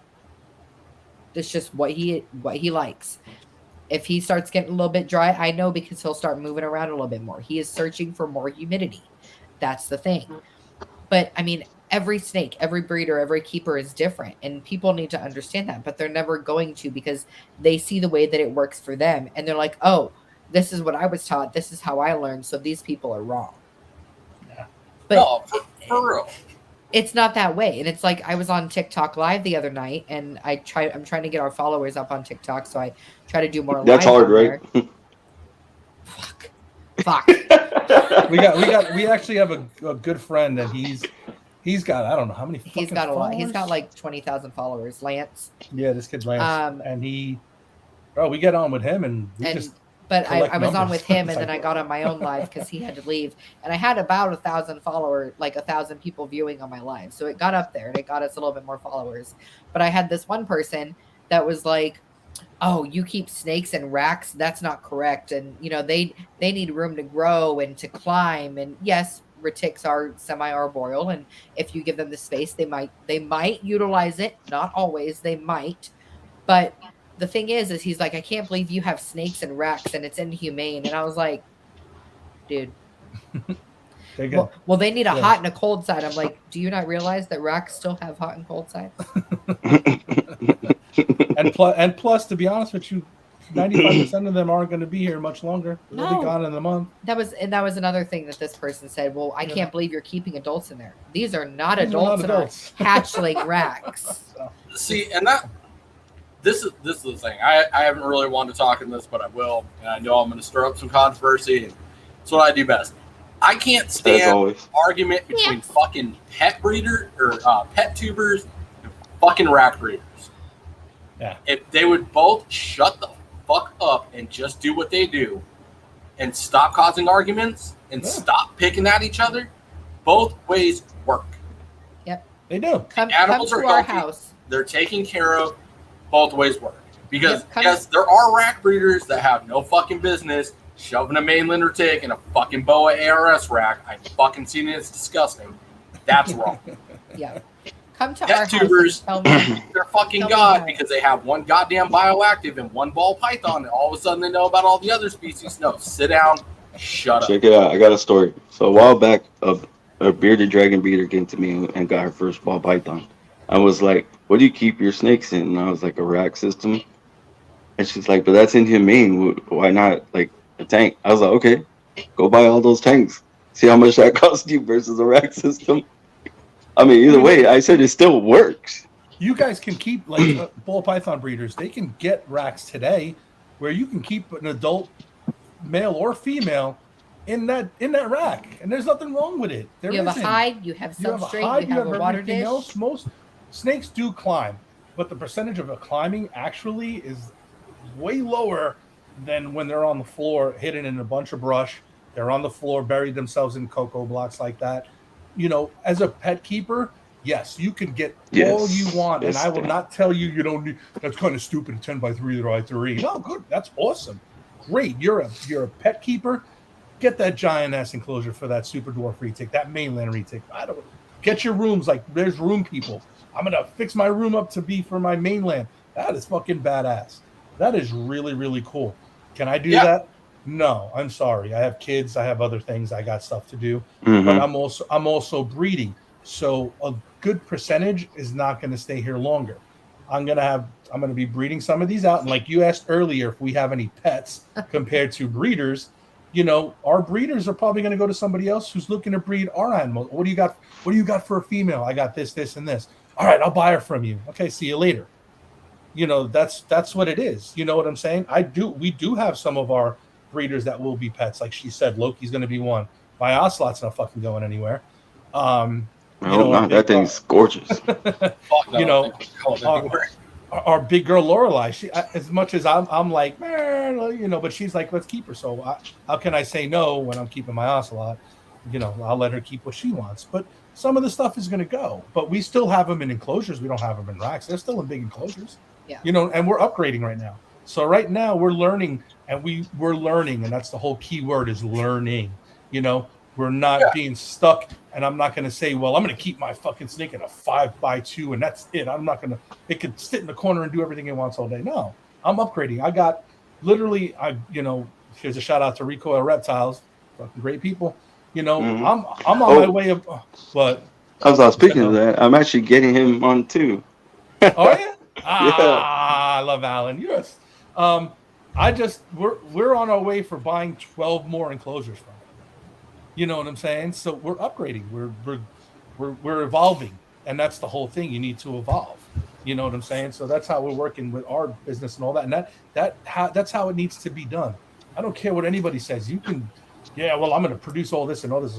It doesn't work that way anymore. That's the whole thing. It's not working. It's becoming a negative with everybody in the hobby today. Shit's got to change. And the thing is like he said, like the older breeders, they could be doing this for years, but you could get that one snake which is completely different, right? And it needs different housing and needs different care. And it could still be like us. Like say we had been doing this for 10 years. We could hatch that one retic that's a holdback for us, right? And 3-4 years down the road, when it's full grown and it's becoming an adult, it wants to climb more. We see it moving around more, trying to get up. Cool. But there's always going to be learning. It doesn't matter how many years you're in this. You should always be trying to learn and learning from your animals, not just learning from fellow breeders or friends. Learn from your animals. Yeah, exactly. Like that's what it comes down to. And again, like you guys said, you're evolving, we're evolving, everything's evolving. And what I was saying, so the two grow tents, right? Like I got a prime example sitting right behind me. I've got two super dwarf chicks from the same clutch. Brother, sister. One acts like it's a fucking green tree python. It's constantly off the ground. The other one is constantly on the ground. Barely climbs. She'll climb, or he'll. The male does not climb. The female does. The female loves to be in the air. She'll climb over everything. Like I'm constantly adding shit for her to move around, but she has one hide. You know what I mean? I never see her on the hide. She's constantly moving up in the air, and the heat source is on the back. So there's heat wire behind everything. So I know she's not looking for heat. I know she's not looking for water. I know she's not hunting. She just enjoys climbing, right? So I'm constantly building climbing stuff. I'm not going to spend time adding different hides and different things for her to do on the ground. Now, the male, on the other hand, he's got a bunch of stuff on the ground. He's got different hides. He's got little tunnels he can crawl through, different hiding spots. He digs in the substrate every once in a while. And that's the thing, too. Sometimes I'll find this out as burrowed. I don't fucking understand it. Where he's at. That's just how he is. Yeah. And a lot of things that people don't understand is just because we have our snakes in racks, right? Like our hatchlings or our juveniles, or because our big breeders are in 6x2.5s, it doesn't mean that we're not getting them out and engaging with them and letting them stretch and letting them roam. I mean, right now where we're at, we don't have the big grass area where they can, but they roam around the house. They get out, they stretch, they're enjoying their time. And believe me, when we do get a house and, we have that huge backyard, there's going to be at least once or twice a week where they're coming out and they're exploring in the grass. And I would love to get like just one of those big like bird setups with all the logs and everything where they can just climb and roam and chill and get up high if they want to. But I mean, you got to understand with big girls that are 16 feet and that much weight, it's a lot of work for them to get up that high. Yeah, they don't climb. They don't want to. They want to stay down. They're like, chill. fuck this. It's too much work. Yeah. Yeah. No, and that's the thing too, right? Like where you're going to have the big girls where they don't want to put in that work, they don't want to put in that effort, and you're going to have one to do. And again, it just comes back to that original topic that we were talking about. Every snake is different, and that's the thing with the big breeders, right? That's a big push. Is like, how do you know those animals? You know what I mean? If you've got 400 or 500 animals, you don't know the personality of each one. And it leads to that, your guys' selective breeding. You guys have enough animals that you can stay afloat, but you don't have too many that you've lost control. And that's the whole thing. That's like another big thing with that's why the new way is going to be selective breeding for us, is because right now, like you just said, dude, we have every snake we have here gets dealt with hands-on all week long. There's never a time where I'm not petting one of them or playing with one of them, or I'll put one away after 20 minutes. I'll grab another one for 20 minutes. I'll go downstairs to the baby room. I'll mess with the babies. I'll pull them out just to play with them, put them back in. That's and if people who have bought them from us, even on our own clutches, not just everybody else's clutches, they'll tell you, man. I've had people come up to us at shows and been like, I'm like, you can grab it, and they'll be like, you want me to reach in there? And I'm like, yeah, you can grab it. It's not going to bite you.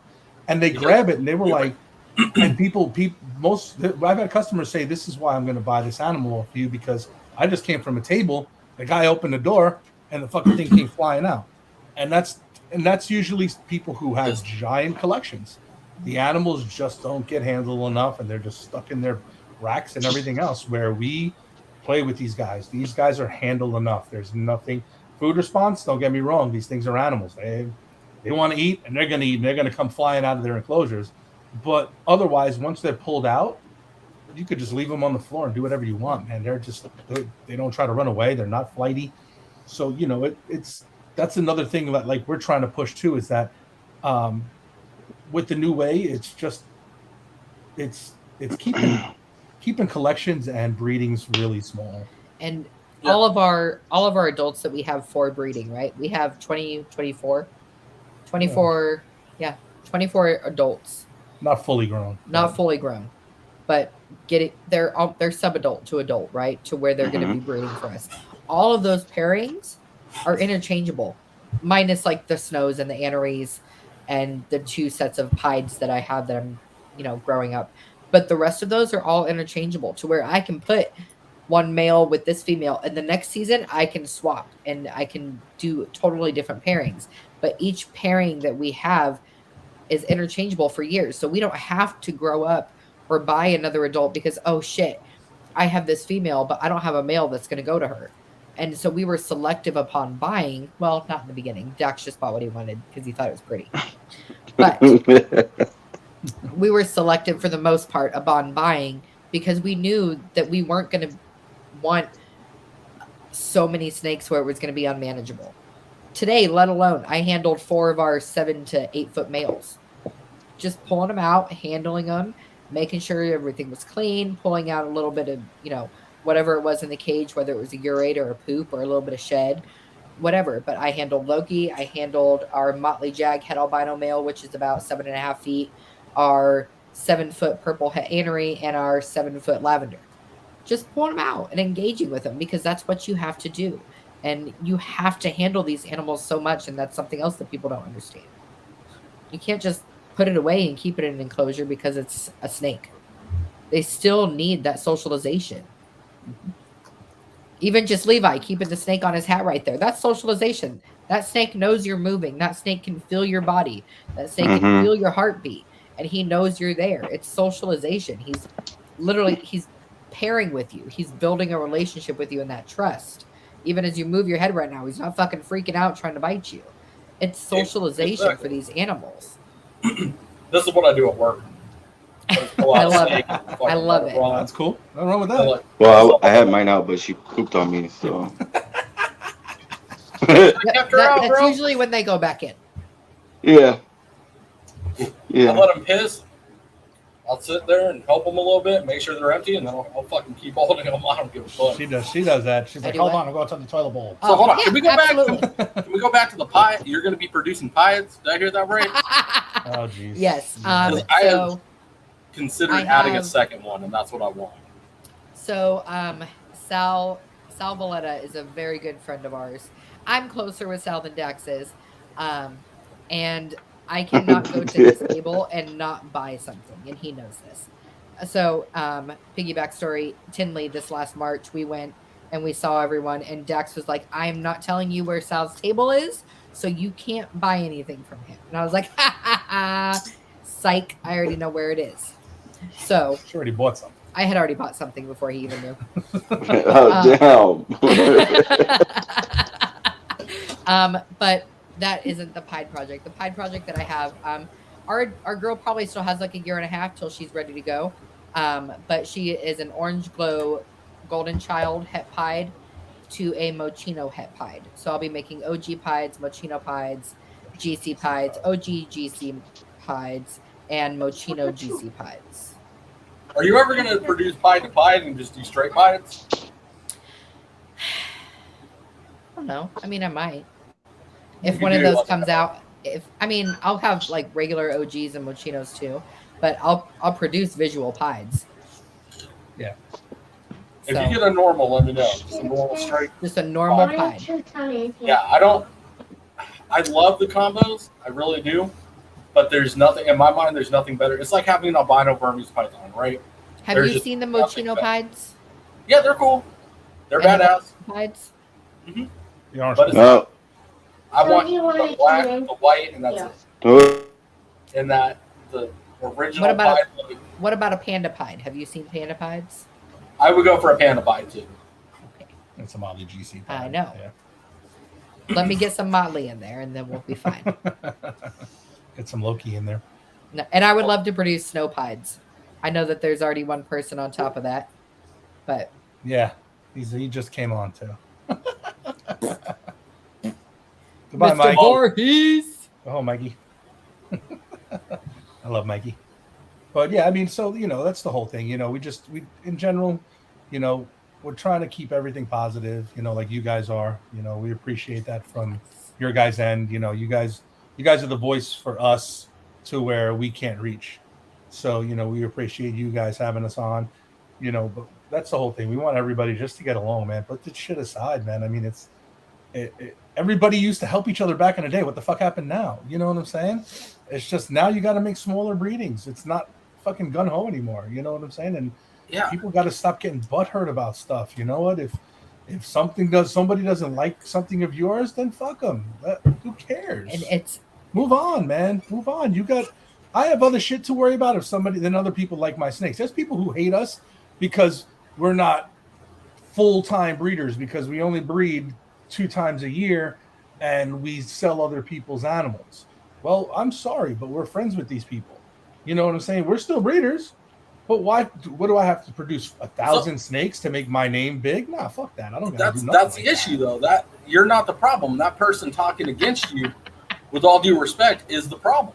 That person is a genuine problem, because they're saying you need to produce all these animals on your own, and in that they're not thinking. You know what I mean? Like that's a problem with this industry. Everybody tunnel visions, and they focus on one fucking thing and marginalize a bunch of bullshit. Like, okay, cool. So they're going to let's go back, right? They're going to pinpoint your retic that's in the 6x2x2. Are they looking at the rest of the enclosures? Are they looking at any of the other variables? No, they're fucking tunnel vision on this. Oh, well, that's a retic in this one situation, so you're a piece of shit. No, hold on, time out. Stop. Yes, this one retic is in this one situation. Look at the broad picture. And look at that too, right? So you sell other breeders' animals. Okay, it's Aubrey Pruitt that we're talking about, right? Shane Costello. Or Shane Costello. So you help Shane sell his animals, right? Yeah. Where is Shane located?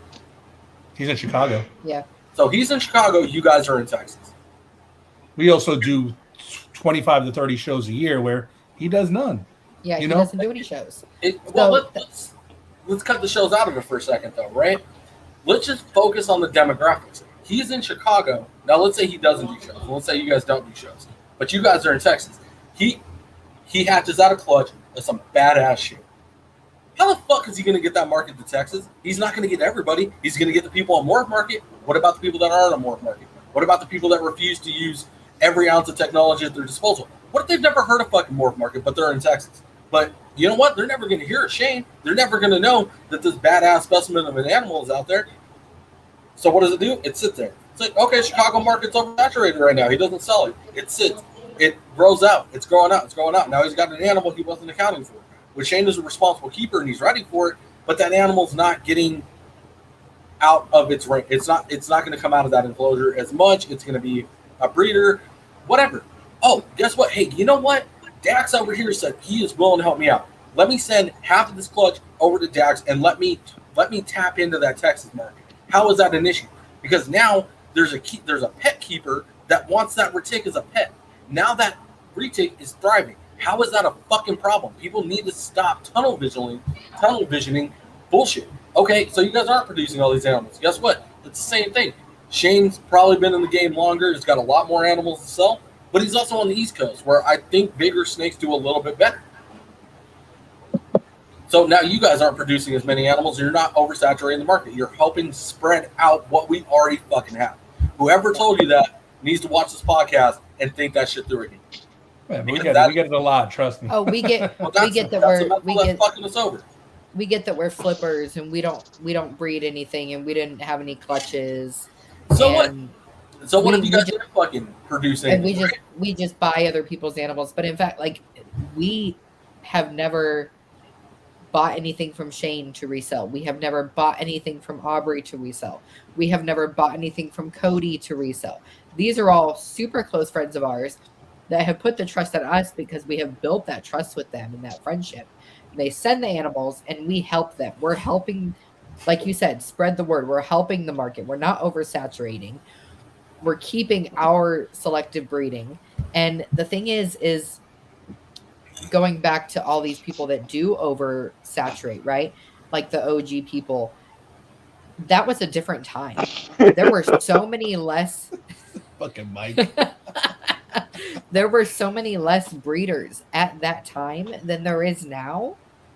And those breeders need to realize, okay, you know what? There are a lot more breeders now. Even if there's smaller people in the industry and they don't have the name that I do, they are producing. So maybe I'll dial it back a little bit and just focus on what I really want to produce. Instead of producing, 30 clutches of normals and platinums and tigers, focus on something that you really want to produce. Focus on a world's first. Like, fuck. I want to make a world's first. I don't know what the fuck is left, but I'll figure something out. Yeah. But y'all are doing it right, though. Exactly. And, okay, fine. So these breeders have an issue with you guys being the middleman, right, for these other breeders? Okay, then quit fucking using Morph Market, because that's what that is. It's a fucking middleman to help get your animals out there to a different market. Stop using Facebook. Stop using Instagram. Go out and pass out fucking flyers and sell these animals yourself by hand. You think they'll do stop that? doing shows, too. Stop fucking doing shows. Because you know what a show is? It's a third party. It is a middle ground to get you to the next buyer. That's all these other breeders are doing, is going, hey, you know what? We love Dax and Taylor. They've earned our trust. Let's use them to help sell our animals with their animals and offer these animals to a different demographic that we're obviously not going to get to. And again, now let's throw in the shows, right? So Shane does all the East Coast shows, and this is just an example, and you guys do the West Coast. Well, he doesn't get to the West Coast, so you guys do the West Coast, and now all those animals, instead of being saturated on the East Coast, are now being spread out to the West. It's a fucking beautiful mental that the industry could embrace. If Zach came to me, right, let's say me and Zach in Arizona, Pied his life, and Zach's like, damn, man, I'm just not hitting the west side of the valley. I just cannot get the market out there. Levi, let me give you 10 of my ball pythons, because I know you can market out there and you got all the connections, right? You're a west side guy. I do it in a fucking heartbeat. Let me get these snakes on the market over here where it's untapped. I don't see any fucking problem with it. It's the same thing as Morph Market. For real. Yeah. Like, if anybody ever gives you that tip, tell them to get off Morph Market. Don't ever use Morph Market either. That is the exact mental that you're installing with that. All right, fine. Okay, so they're people, they're breeders. That makes it different than using Morph Market? It doesn't. That's exactly why you post your animals on Morph Market, is to expand your horizons, to reach more people. It doesn't matter whether you're using Morph Market, a breeder, Facebook, Instagram, whatever the next third-party extension is going to be to reach a bigger market. And that's the same fucking mental. People need to stop tunnel visioning bullshit. Yep, and that's how it's got to work. So that's that's why we're pushing this. You know what I'm saying? And Levi, you're right, dude. And that's why we're pushing this, and that's why this whole new thing in the whole retic world is going to have to pass, because it's not so much. I mean, how could you not want to help somebody if you're going to shit on somebody for helping somebody else? And it's not we're helping each other because we want each other to grow. You know what I'm saying? So how can you shit on somebody for that? You're actually going to tell me I'm irrelevant or I'm nobody when I'm trying to help somebody else grow? That means you're either jealous or you're just dumb. Because either you're jealous because I'm selling shit and you're not, which I'm sure happens a lot. But, it needs to be done, man. It's got to be done. And again, like you said, with the oversaturation and stuff, it works when you do the selective breeding, because I'll have 20 animals on my table. I'll have 20 of somebody else's, and I'll have 20 of somebody else's. That'll be great. That means that they don't have to produce so much, and where they're at, they don't have so many either. So that's like the whole thing we're trying to push, and that's why hopefully everybody will get on board with that and work out the same way. I highly doubt it, because some people are too fucking proud and get butthurt about shit. And wow, because Jim Bob sold John's snake, you know what? It was probably crap and it doesn't work. No, it's not that, man. They're helping each other out, man. Buy the snake, help each other, help them help each other out. That's how it works, bro. So, and you're right. It's just idiotic, and it's probably a pipe dream, because nobody's ever gonna fucking come down to being honest and being like, okay, cool, let's do that. I just don't understand it. I don't get it. It's a pride thing. It's cutthroat competition, man. It's like fucking doing corporate America. We won't partner up because, whatever my fucking ego is or whatever the fucking pride stipulation is, and it's fucking stupid. Teamwork makes the dream work, man. That there is no other way to fucking look at it. Like, if we all partner up, we stop bickering and fighting over bullshit, we're unstoppable. And that's the exact, like I was talking about the lobbies and being able to go to Indonesia. We can't do that right now. We probably won't be able to do that for another 10 fucking years on the track that we're on. There's no way we're going to get people to rally behind us strong enough together to stand together to go to Indonesia and be like, hey, we really do have a market here. We're responsible keepers and this, that, and the other thing. What do we need to do to make this work? It's not how things go. And that of itself is a problem, right? What do we need to do to make this work? Instead of sticking the old-fashioned way that's obviously hurting the industry, and whatever old-fashioned way that is, what do we need to change, and where can we meet in the middle ground to make things work? Why do we dig our fucking feet in so well? It's a negotiation. And to me, it comes down to money. I hate to say it, but everybody's money hungry. And right now, with a recession, you're seeing everybody's true colors because why? They got to make $1. You know what I'm saying? So that's going to come out big time. How was it 5 years ago in the hobby? I don't know personally, but I've heard stories where everybody was throwing money around, wiping their ass with $100 bills and stuff like that. For real. That's what I heard too. When you can't do that now all of a sudden you're going to shit on your friends, you're going to fucking backstab everybody, and it's all for a fucking $1. You know what I'm saying? It's all for a damn $1, and it's got to stop. It's, again, if you produce the right animals, they will be bought no matter what. You know what? And offer payment plans, dude. And I don't get how some people, they ask me, they're like, you guys do payment plans? I can't do that. Why can't you? Why can't you? I mean, it's not a fucking hard thing to do. Here it goes. You have 4 people buying your animals on payment plans. Those 4 totals might add up to be if you sold the 1 snake.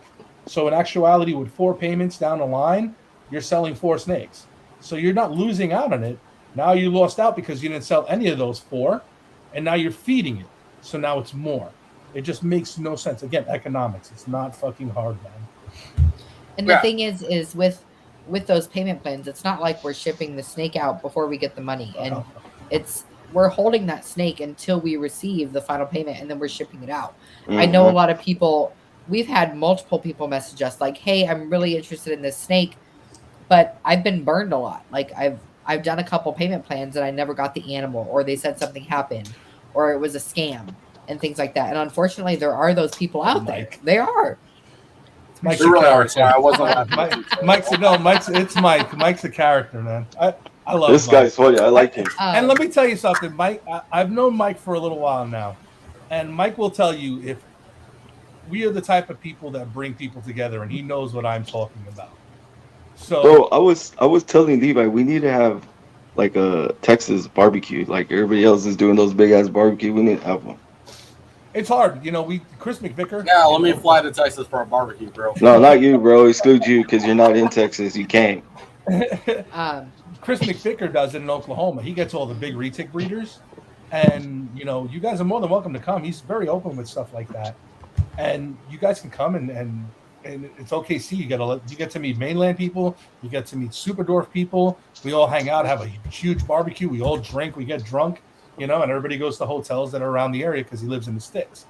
So, it's fun. We do that. You know what I'm saying? And that's that's like the biggest thing for me and her is fucking Chris's barbecue, because, we go there, we talk snakes, but it's all the fucking, it's all the friendships we've created. Nobody's talking shit about nobody. Nobody's jabbing at anybody. Shit, there's times we're talking about, let's get together and do stuff. Wait, yo, you got that animal? Shit, I need that too. Can I borrow that one? All right, cool. I need yours. That's how it should fucking work, man. I don't know what the problem is. What do you say? What? Get back there. What? Oh my God. Fucking Mike. Hold on. No, Florida did not start that. You guys can't take credit for that. Get out of here, Joe. And it's nice to do that, man. And I don't understand why, people can't do that. It's a thing, and we're probably doing it. I'm sure Chris will do it this year again down the line. But things like that help her out. You know what I'm saying? We all talk about shit. We all get the shit out in the air. If there's something wrong with somebody, we tell them. You know what I'm saying? That's how it works, But for some reason today, all these fucking keyboard warriors and everybody behind the fucking screen, and I hate to say it, they need to shut up. They have I'm the people who we are. I feel small in a big fish pond, but I got a voice, and I will say it. I don't care. You know what I'm saying? But I'm not going to bash people, and I'm not going to tell people they're doing the fucking wrong thing. Blah blah blah blah blah blah blah. But meanwhile, have no breeding experience or have anything like that. So everybody just needs to, stop, get off their fucking soapboxes, stop being butthurt, and just fucking move on, man. Yeah, bro. Hold on, let me. Oh my god, dude. Mike. Let me say. Mike's very sarcastic. Very, very funny. I like that though. It's funny. And he's all well and good. He means well. He's a good dude, man. He's a very good dude. Actually, I think the barbecue started in Arizona, wasn't it? JTK Reptiles and all them. He can't hear you. Yeah, I don't know. I can hear you. He's playing with Levi. What? Didn't JTK start the first barbecue out there in Reptiles? Where? There in Arizona. There was a bunch of people. JTK ain't here in Arizona, bro. You watch your damn skull. Oh, he's in California, right? Boy. Yeah, okay, No, California. This has been going on for years and years and years, bro. It's just not as popular. Like it's a thing. Like Florida helped bring the trend back, but like after shows, fucking MJ's done Trap Fest so many years. Like there's definitely community growth, bro. The boa keepers out here in Arizona have been doing it for years. I got to attend my first one not too long ago. Bill over at CMB does it. Like it's not. It should become it should become more common than it is now, just to get a bunch of fucking reptiles keepers together. Just like Dax was saying, let's get together and fucking talk snakes. Fuck the business. None of us originally got into this for business. Yes, there is a select handful of people that wanted to make it a straight business, which again, very volatile, almost scary, but hats off. Congratulations. You made a business work. It is what it is. As long as your animals are healthy, it's fair. But I would say 90% of this industry got into this because we love the animals. Let's get fucking back to that. Let's get together. Let's talk. Stop making it about the fucking money, because it's not about the money. If you're about the money, then we have an issue. You don't love the animals the way that you truly said you did at the beginning, and you've lost sight of that. People need to set your ego aside and accept that. Maybe I'm too deep. That's why I got out of ball pythons. People think nowadays they don't even know the fucking story on why I talk shit about ball pythons. It's all fun and games, but in all actuality, I got out of ball pythons because that's all the fucking community surrounds itself by. It's fucking money. I'm not in this for the money. I'm not in it just to sell snakes. Now, don't anybody take that offensive. If you're truly in this for the animals, you don't give a fuck about the money, stand up, speak. But that's what it fucking becomes. I'm producing and mass producing and making fucking money, and you get surrounded by it. You don't hold your animals as much. You're not surrounded by it. You're not learning the next fucking thing. You're not focused on getting into other species. You're not continuing to grow as a fucking keeper. And I cannot ever fucking accept myself as that. That's why I got out of ball pythons. I got into something different. And I've grown and I've grown and I've grown. And again, I can give a fuck. The industry itself can go to fuck tomorrow. The hobby's still going to be here after that. I'm still going to be able to get animals. I'm still going to be able to keep them. I'm still going to be able to fucking learn. I'm still going to be able to go fucking herping. What's the last time any big ball python breeder went out and herped? What's the last time they traveled to another country to study ball pythons or any other fucking snake or any other reptile? What's the last time you went in your backyard and studied a lizard on the fence or fucking learned something new about some other species and continued to learn in the overall reptiles? That's what we're here for. That needs to be the importance. That's what we need to drive home. Not the next big morph, not the next big fucking project, but the reptiles in general and learning and studying and keeping and growing as an industry. Otherwise, we're going to keep running in fucking circles and bashing our head on the fucking pole that keeps getting fucking lower and lower until we can't get over it anymore. Mike, you just went to dinner with us in February. I was Mike's always invited. But he has to bring Brooke. Like, I can say I will never go full-time with this. I will never turn this into... No, you can. Right now, you can. It's ridiculous. You can. I don't think at any point anyone should be full-time only with the Retics or whatever they're breeding. There should never be a time when you're basing your income and your livelihood on something that is not guaranteed.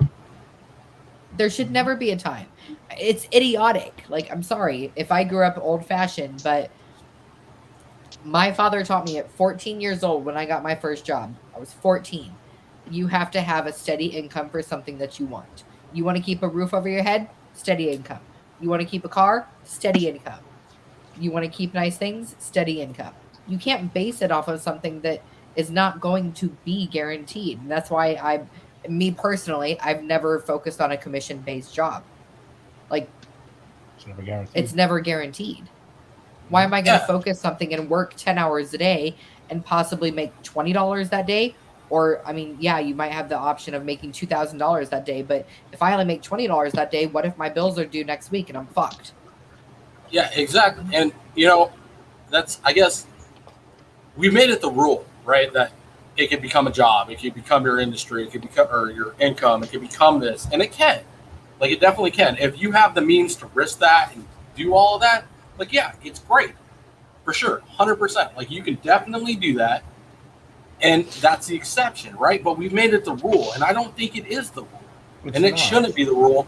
The big times, the Justin Canovas, the fucking Billy Rose, the fucking, like I say, just pissed off me. Good times. All these big time keepers, MJ doing what he does, Look at who's up at MJ's level. How many podcasters are that fucking big? Let's set it straight. Not many. I think Keys is the next runner-up. All hats off to fucking Keys for doing what he's done. And that's it. That's all I can think of that's really that big. That's not a full-time breeder, that doesn't mass-produce animals and sell them to pet shops and keepers and breeders and everything else, that's doing it as a side hustle. But they're even. And it's fucking great. I could think of 2. That's an exception. That's not a rule. They worked their fucking asses off. They got there, and they have the means to do it in a volatile industry. And but that's not the rule. And usually those people who are big like that didn't start out breeding 2 normals together and excelled on their genes. Those people had money, and I hate to say it, they have a backing. They have some sort of financial backing where they weren't going to fail. They were set up for greatness, and that's how it works. And I tell people who ask me about breeding today, they're like, "We're going to breed Retics." I'm like, "All right, cool. Don't plan on quitting your job. Make sure you grab maybe 2 couples, 2 pairs, breed them, see how it goes from there." I got a family emergency. I'll be right back. Oh damn, you all right, dude? I don't know. I will update you guys if I get back. If I don't come back, Chris, just wrap this podcast. Yeah, right. All right, dude. Good luck, bro. Hope everything's okay, Levi. Yeah. Mike, I'm gonna get you a T-shirt made that says "World's Financially Irresponsible Poster Child." Good old Mikey. Yeah, he's good people. But yeah, I mean, it's it just got to change, man, and it will, and it's going to take time. It's just and going to take time. People are going to hurt, but that's part of the process, man. If they call it growing pains for a reason, Yeah. So we'll move on. Everybody will move on. Everything will be okay in a few years. It's it's a fishbowl thing, and then in 10, 12 years from now, it's just going to go back to the same shit again. I mean, I've heard it from older people. This isn't the first time this has happened. I mean, it's a little more extreme now. I just think the fact that it's a little more extreme now is that probably when it happened 10 or 12 years ago, there was no social media, where now there is social media. Now everybody's on the fucking computers. Now everybody's on their phones. Now everybody's got cameras. Now everybody's taking pictures. Mm-hmm. Back in 10, 12 years ago, 15 years ago, nobody had cameras on their phones. They barely did. And if they did, it was some people who had the money to do it, so now it's just more exposed than it was before. We were using Kodak disposables then. I mean, yeah, but look at that shit. I'm like, even at the same time, like thinking of that, like you also got to like be more aware of who's around you too, like who you invite in. Oh yeah. And who's talking about you behind your back and all of that. Yeah, I mean, that's always going to happen. I mean, we're always prepared for that, but that's why we keep our circle small. We like everybody. We're friends with everybody, and I have nothing against anybody, but I am. I just choose to be. I'm like you, Dax. Too. I'm friends with everybody to a point, but like if they mess with somebody, I'm cordial with everybody. We have our very close group. I'm cordial with everyone. I will be nice too. I won't cause any problems, but that does not mean I have to like you. I agree with her. I do, but I'm just a little more because I don't have the time or the patience anymore, man. I'm fucking too old. You know what I'm saying? I have to worry about my family first. I got to worry about my animals second, and then I got to worry about myself. So for me to put anybody else who has nothing to do with my life or doesn't benefit me in any way, I don't got time for you. You know? And I agree with that too, right there. Yeah. Piggybacking off of Michael right now, phenomenal guy. If like, get him on your podcast. Absolutely. He has an Instagram? Mike? Yeah. What is Mike, it? Mike, put up your Instagram. Mike is I mean, what do you say? I get along with everyone, said no one. No one. I do, unless Yeah, talk to Mike. Mike's a good guy. He knows the animal business more than a lot of people you would ever know. Of knowledge. Yes. Very and all animals, not just reptiles, mammals, monkeys, tigers. Oh, that's awesome. Everything. He's very well knowledgeable. Oh yeah, then. All right. He would be someone phenomenal you want to get guy. on there. Super funny. Your show will not be boring. No. Oh, I already know that. It's funny right now, laughing right now. Yes. He has to come on to bust my fucking chops. I don't even know. Well, I don't even know it. Nah, he's good. I was like, how do you not know your own Instagram? But yeah, I mean, it's it'll get better, but it's gonna be a little bit of a while down the road. Yep. People are gonna start doing what they needed to do, and that's focus on themselves and making everything better, and friendships will come back. I mean, hopefully friendships will come back, and some people will expire and just go away out of the hobby, so we don't have to fucking see their faces anymore. But time will only tell.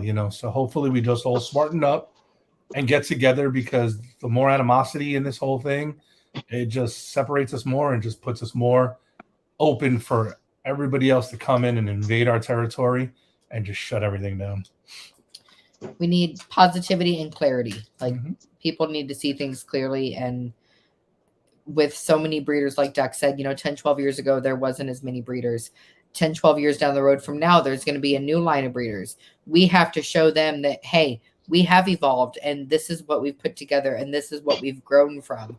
And these are things that you can learn from, but not to just shut people down because someone does things differently than another person.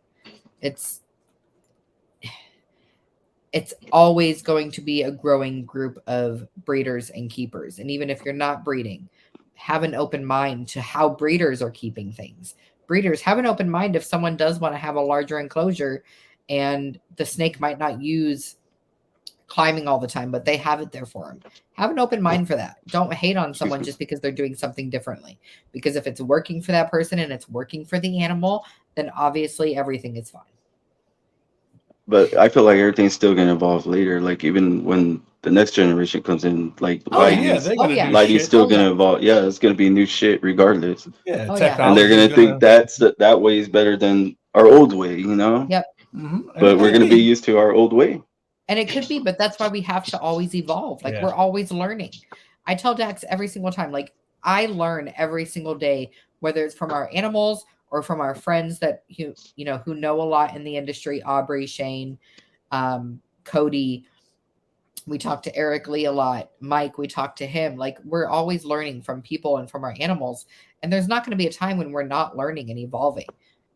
Next year there could be something phenomenal that we learn that we never knew. But that's the thing, is some people are stuck in their old ways and, well, this works and I don't need to learn anything else. But you do. You're always going to learn things, and there's never going to be a time when you're not learning. And people just have to realize that that's just the way it is. And we have to grow with the economy. We have to grow with the world as it changes. If we didn't fucking grow as a world, we'd still be fucking using horse and carriage. True. It's true. And I was going to say, because, like, there are people that won't never change and sometimes fail because they got to adapt. And some won't adapt. I've seen people actually, like, do the same thing for so many years and be fine. Yep. Yeah. But sometimes you don't have to. I mean, it's all well and good, but you don't have to change. But to make yourself a better person and to make everything better for the animals, things have to change. And whether it be small, shrinking your collection down or getting new enclosures. I mean, come on, man. I mean, we have a few Millamine here that we have left over, but they're fucking going to be gone soon. Millamine's not the way. It's the PVCs are the way to go. They're just a better structure. item. You know, they hold humidity a lot better. It's easy to work with them. They're easier to clean. I don't got to worry about stuff busting at the seams. It's just a smarter thing. You know what I'm saying? Invest in your collection. That's the first thing you should be doing is reinvesting. And that's the problem. A lot of people don't want to reinvest because they think what they have is good enough. And it don't fly. And it doesn't fly like that anymore. See, and like I get like Levi with my emotions, but then I start getting into too many emotions. Let's just say that I start talking out too much. That's all right, man. But you're allowed to, bro. You got an opinion, man. I mean, Yeah. like I said, we may be irrelevant, but we have a voice. So we want it to be heard, and that's it. And if people might not agree with it, you know, so do the same fucking thing, man. If you feel emotional about something, say it, dude. Yeah. No matter who cares, no matter who. So many emotions, bro. I'm like so many emotions. Nah, dude, I get it. Trust me, man. It's, you know, we're all emotional about something. You know, I'm emotional about. You know, you'd be surprised, man. I mean, you know, one of my emotional things, and you know, I'll say it out loud. I don't care. You know, it's 9/11. 9/11 for me. I was in New York when it happened. So I saw it happen and shit like that. And for me, that's a rough fucking day, dude. It's to this day, she knows to leave me alone, not to bother me. My TVs don't go on because I don't want to see shit about it. I hate it. It's a fucking bad day. Yeah. You know, we're all emotional about something, you know, and to me, that was my home, New York, you know, and that's a thing that'll always stay in my mind. And we're all emotional. And I'll tell people, you know, they'll look at me and be like, "You're all right."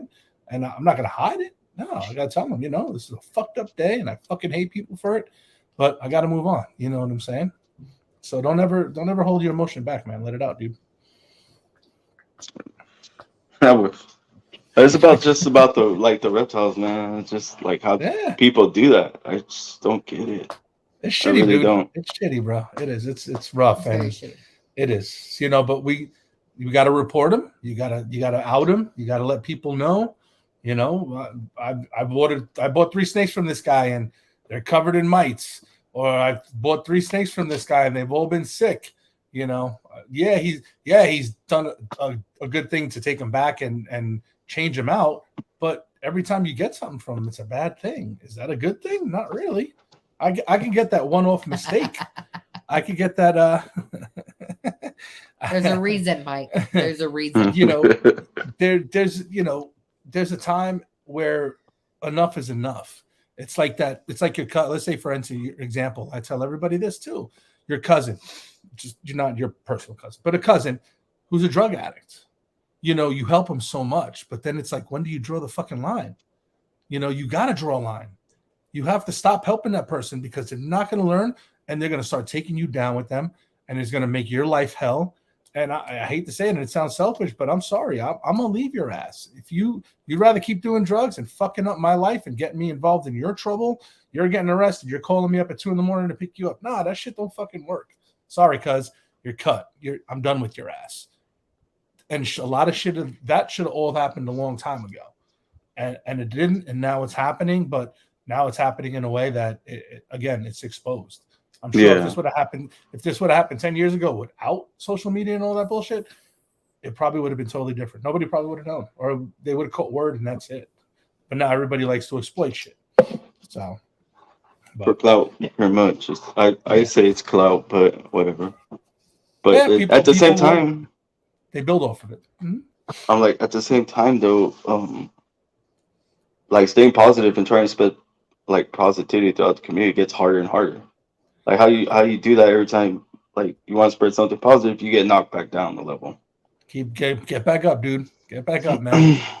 Get back up, because one of those days you're gonna make that pass and you're gonna do fucking good, and you're gonna get known, man. We everything's not perfect for everybody, man. Like I said, us as breeders, we get shit on because we help people. We help people out. You know what I'm saying? We help people out. We get crapped on about it. You know, you guys don't breed your shit. We don't breed some of our stuff, yeah, but we're transparent about it. Now, if we didn't say anything and we kept it hidden and get knocked down for it, that's our own fault. But we keep it open. So you know what? We keep pushing, we keep doing our thing, and nobody can knock us down now. Sorry.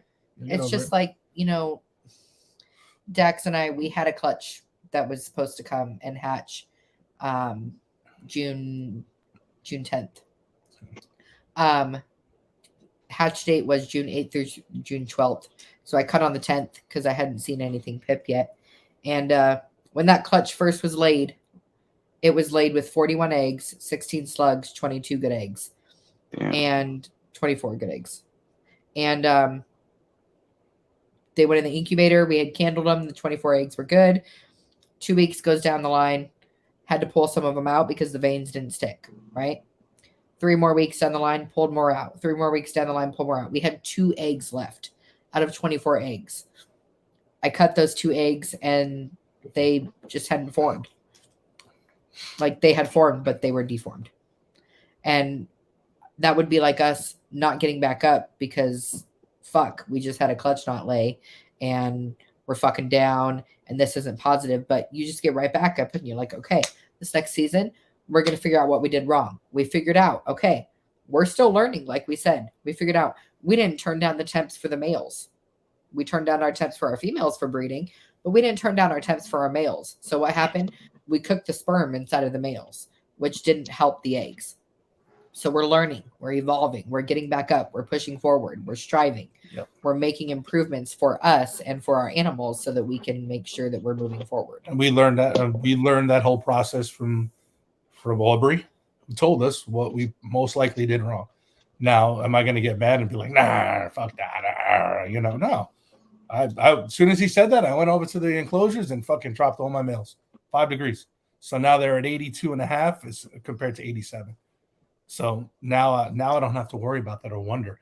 And they still have their hot spot, but most, they're all pretty much on ambient heat. So everything's around 83 now, 83.5. And, and people are going to crap on me for that. It's not warm enough for them. Yeah. They fucking all eat perfectly. They're all super healthy. There's nothing wrong with them. That way works. Sorry. The place we're living is different than where you live at. You might have to do it a different way. So why crap on me? So that's another thing, we'll push our page. I'm sorry. The Retic Pursuit. Come on and join it. That's how we do things. We help each other out. There ain't no bullshit about it. When I joined that page, I thought it was only because of the Retics. I was like, I got a Retic now. I'm in. Yes. Oh, it's for man. You got questions? Ask, bro. There's people on there who fucking they know their shit, and we're all there to help you out, man. It's there ain't nobody gonna say, "What are you fucking stupid? Why do you have that thing in a fucking tank for?" You know what? I don't give a fuck what anybody says. I've kept retics in when they're smaller hatchling size. I kept them in tanks, no problem at all. When I needed to move them up to enclosures, they got bumped up and they went into a big ass place. So you can't do that. You can't shit on anybody for that. Nothing happened with that animal. They were babies. What am I going to do? Put a baby inside a 6x2? No. He was fine inside the tank. Everything was husbandry was perfect. I'm OCD, so my shit is always on point. You know what I'm saying? I don't care if it takes me 10 minutes in the morning, at night. I soak them down, whatever. Spray the enclosure. I don't give a shit. Everything's getting taken care of and done. Is it a bad way to do it? No. Why? The animal's fine. Healthy as shit. You know what? People have bought those animals and they're okay. Everybody's, oh, look, here's a year later. Here's my snake I bought from you. But if I said I put it in a tank, people will shit all over me. But I don't care. I put it in a fucking tank and look how healthy it is. There's nothing wrong with it. Real question, no BS. Ask yourself this and answer it. What are you hoping to add to the retic hobby as a whole? Positivity and education. Education is the biggest thing, and that there's options, and that just because it's hard, man. That's a hard question because it's aggravating that there's people out there who just fucking jump on everybody's case for anything little, and that's the fucking hardest part. So we want to put out there that there's options, and you don't have to listen to everybody. And if you want to walk away from a conversation with somebody who's going to bash you, fucking walk away. Unfriend that person. Unfollow them. Unfollow that group, that forum, whatever you need to. Go find somewhere else where you feel comfortable. I mean, I guess you can put that towards the hobby too, right? Like, we just want to make the hobby greater, be positive. Yeah. I mean, that's everybody's goal, but you got to work on certain areas to do that, man. I mean, again, it's the money situation has brought a lot out in people with this whole recession, and everybody's shitting because nobody's got money anymore. It's a problem. We have no problem with anybody. I don't hate nobody. I'm not jabbing at anybody. We're not throwing fists. We're not talking shit. Why? Because we're financially stable. I don't have to worry about it. I did my things correctly. I didn't overpopulate my house with snakes. thinking I was going to make $3 million off of them. That shit doesn't work, man. And that's the whole thing. That's old times. That old head stuff with that mentality has to go, man. It really, really does. And Mike, I know Mike listening, and he'll agree with me. That's how it's got to be, man. It's that whole fucking 3,000 snakes and babies and everything. That shit's not working anymore, man. It's not. Well, see, this question right here, going back, I'm not telling the community not to spread the word. That's not what I'm saying. There are people spreading it just to chase clout, though. That's all I'm saying. It's not the whole community in the whole. Yeah, I mean, you'll have those people too anywhere you go. You know. I mean, You're just always gonna have. like I want like to that question. I want the whole community like to spread that. Like that needs to be out. Yeah, we need to get them off. We need to get them gone. And it's like Levi says, that guy needs to be gone. Period. Yeah, they do. But people need to open their mouths and not be afraid. You know what I'm saying? They have to open their mouths. They can't be afraid. No, and that's another thing. A lot of older people are getting they're getting more scared because now people are opening their mouths, and now things are coming out. You know, well, if you would have did good at the beginning, you wouldn't have to worry about shit later down the line. Well, that's why nobody can talk shit about me. We and her. We don't. There's nothing bad about us. You can't. What are you gonna say? The worst thing you could say about me and her, we sell snakes for our friends. Ooh. Yeah, okay. I keep babies in racks. Ooh. You know, it's ridiculous. If you don't give them the reason to bash you and everything else, they can't. Yeah. I forgot what I was going to say. Because I was going to say something that Levi would say, and I lost it. Well, hopefully everything's all right with him. I know. So. I hope everything's okay. Levi, we love you. We hope everything's okay. Well, he's still not back, so we're going on 2 hours, guys. I know. We got to get ready to go bowling. Yeah. So. Dude. We got a hot date. I was like, oh yeah, I know. I got to go do a pre-recorded with Huff's Herps. I don't know if y'all know them. Yeah. I'm actually gonna go to his shop here in San Antonio. Where I'm about to meet him right now. We're gonna go eat, hang out at the shop, pre-record a episode. Nice. Well, that being our first pre-record episode, I think I'm going to do it by myself. I don't know if he's going to be able to do it with me, but we'll see what happens. Good luck with that, man. Nice. So, might find it easier. Other than that, I want to say this was a really good, episode, interesting episode, especially with everything that's going on. I actually was looking forward and happy to bring y'all back on because we need to spread positivity, and y'all guys are doing it on the Retics Pursuit on Facebook. Go check out that page. Yes. I mean, they really are spreading positivity there. I love that page. And I always ask Dax before I post anything in there if I could drop something in there, or Taylor. I know it's both y'all, right? Yeah. Yeah. So I always ask before. Late at night, it's probably going to be Dax, and then throughout the day, it might be him, but I might add in there. You'll know, like I said, if you ever message any of you guys, if you ever message Dax and I on Facebook or Instagram, you'll know it's Dax if he does not use punctuation, and he sends 4 to 5 word messages down the lines, right? I like Dax. I don't use that stuff. I just type. I'll use punctuation and I'll send you a long paragraph instead of not me. 10 different messages. I'll do 10 bubbles. bro, and then they'll be like, where's your question mark and punctuation? They'll be like, are you just gonna answer my question? Because I got time for all that. Yeah, no, we got it, dude. Absolutely. But yeah, dude, I love having you guys on as always. Man. Anytime, man. Anytime, bro. We do our own thing, so it's always good to have that peaceful word to spread everything else. You know, Intrepid Exotics, Tim, great dude, another good guy, man. Another phenomenally good guy. He's more into the educational part, and you know, he's killing it on that end, and he spreads the words. You know, people like that, man. I mean, it's not hard to find, you know, but this whole social media thing, and like Mike said it before, man, social media is the fucking murderer of everything, man. Life, economics, everything, man. It's just shit. So we got to get out of that and just maybe start relying on each other and start talking personally with each other without social media. I agree with that. I try to talk to everybody, but especially you guys. I know the last time I talked to you, you were bowling, so I figured you've been bowling. Yep, that's our hot dates. And Earl started a league too. Yeah, he's been bowling for a long ass time. But Long time. I was like, that guy's a beast. I'm not. I'm probably like in between you. I don't know what you bowl, but I bowl like what, maybe 220, 225. Being Earl are like the same.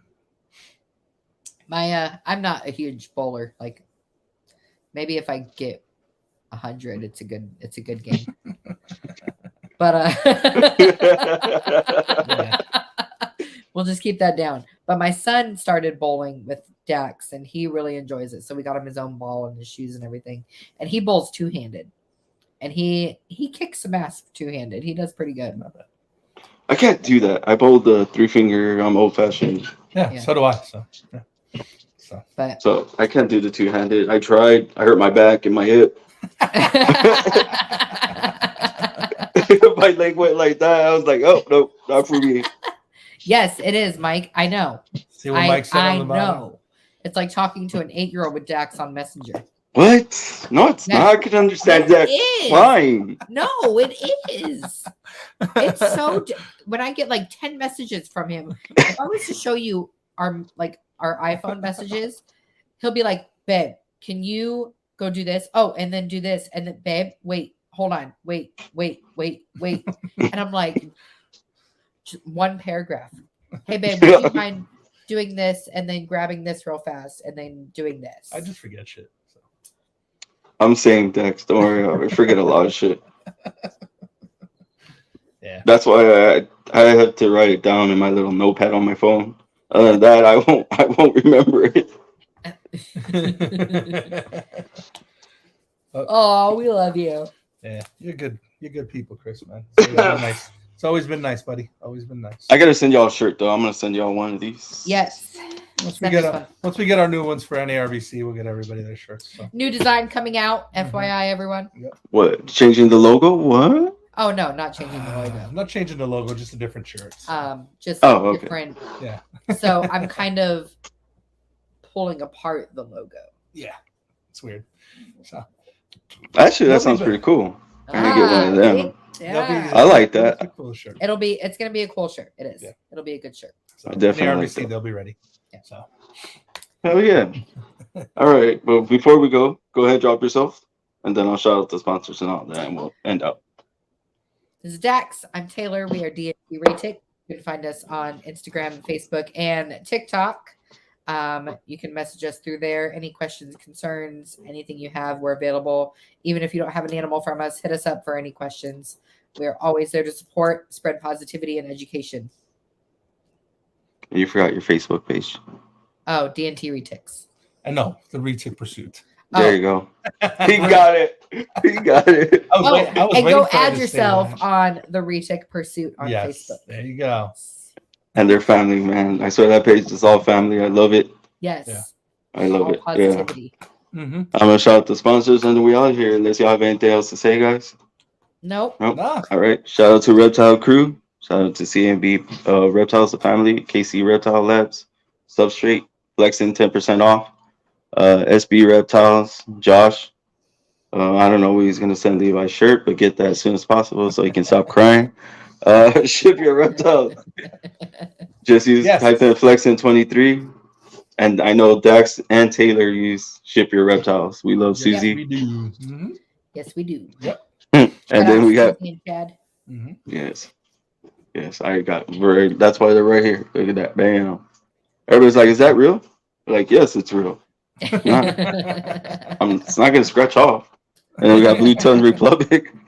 Blue Tongue Republic, thank you, who made the shirt possible. Thank you for the new logos, everything. He sponsored all that for us. Love that guy. He's a badass dude too. He has a bunch of Tegus. But yeah, he does have reptiles. He has a shit ton apparently. And Legion Tactical, he does like special guns designs and like law enforcement shirts. So because he's prior law enforcement. So other than that, great show, guys. I appreciate you guys being on, coming on, saying yes as always. We love you guys. Other than that, I got nothing else to say, and we are gonna end this, and we out of here. Later. Bye. Y'all have fun. Hey, make sure you win. I'll win. You- 900. All right, guys. Y'all stay positive, and that's it. Y'all have a great weekend. You Peace. too, Chris. Later.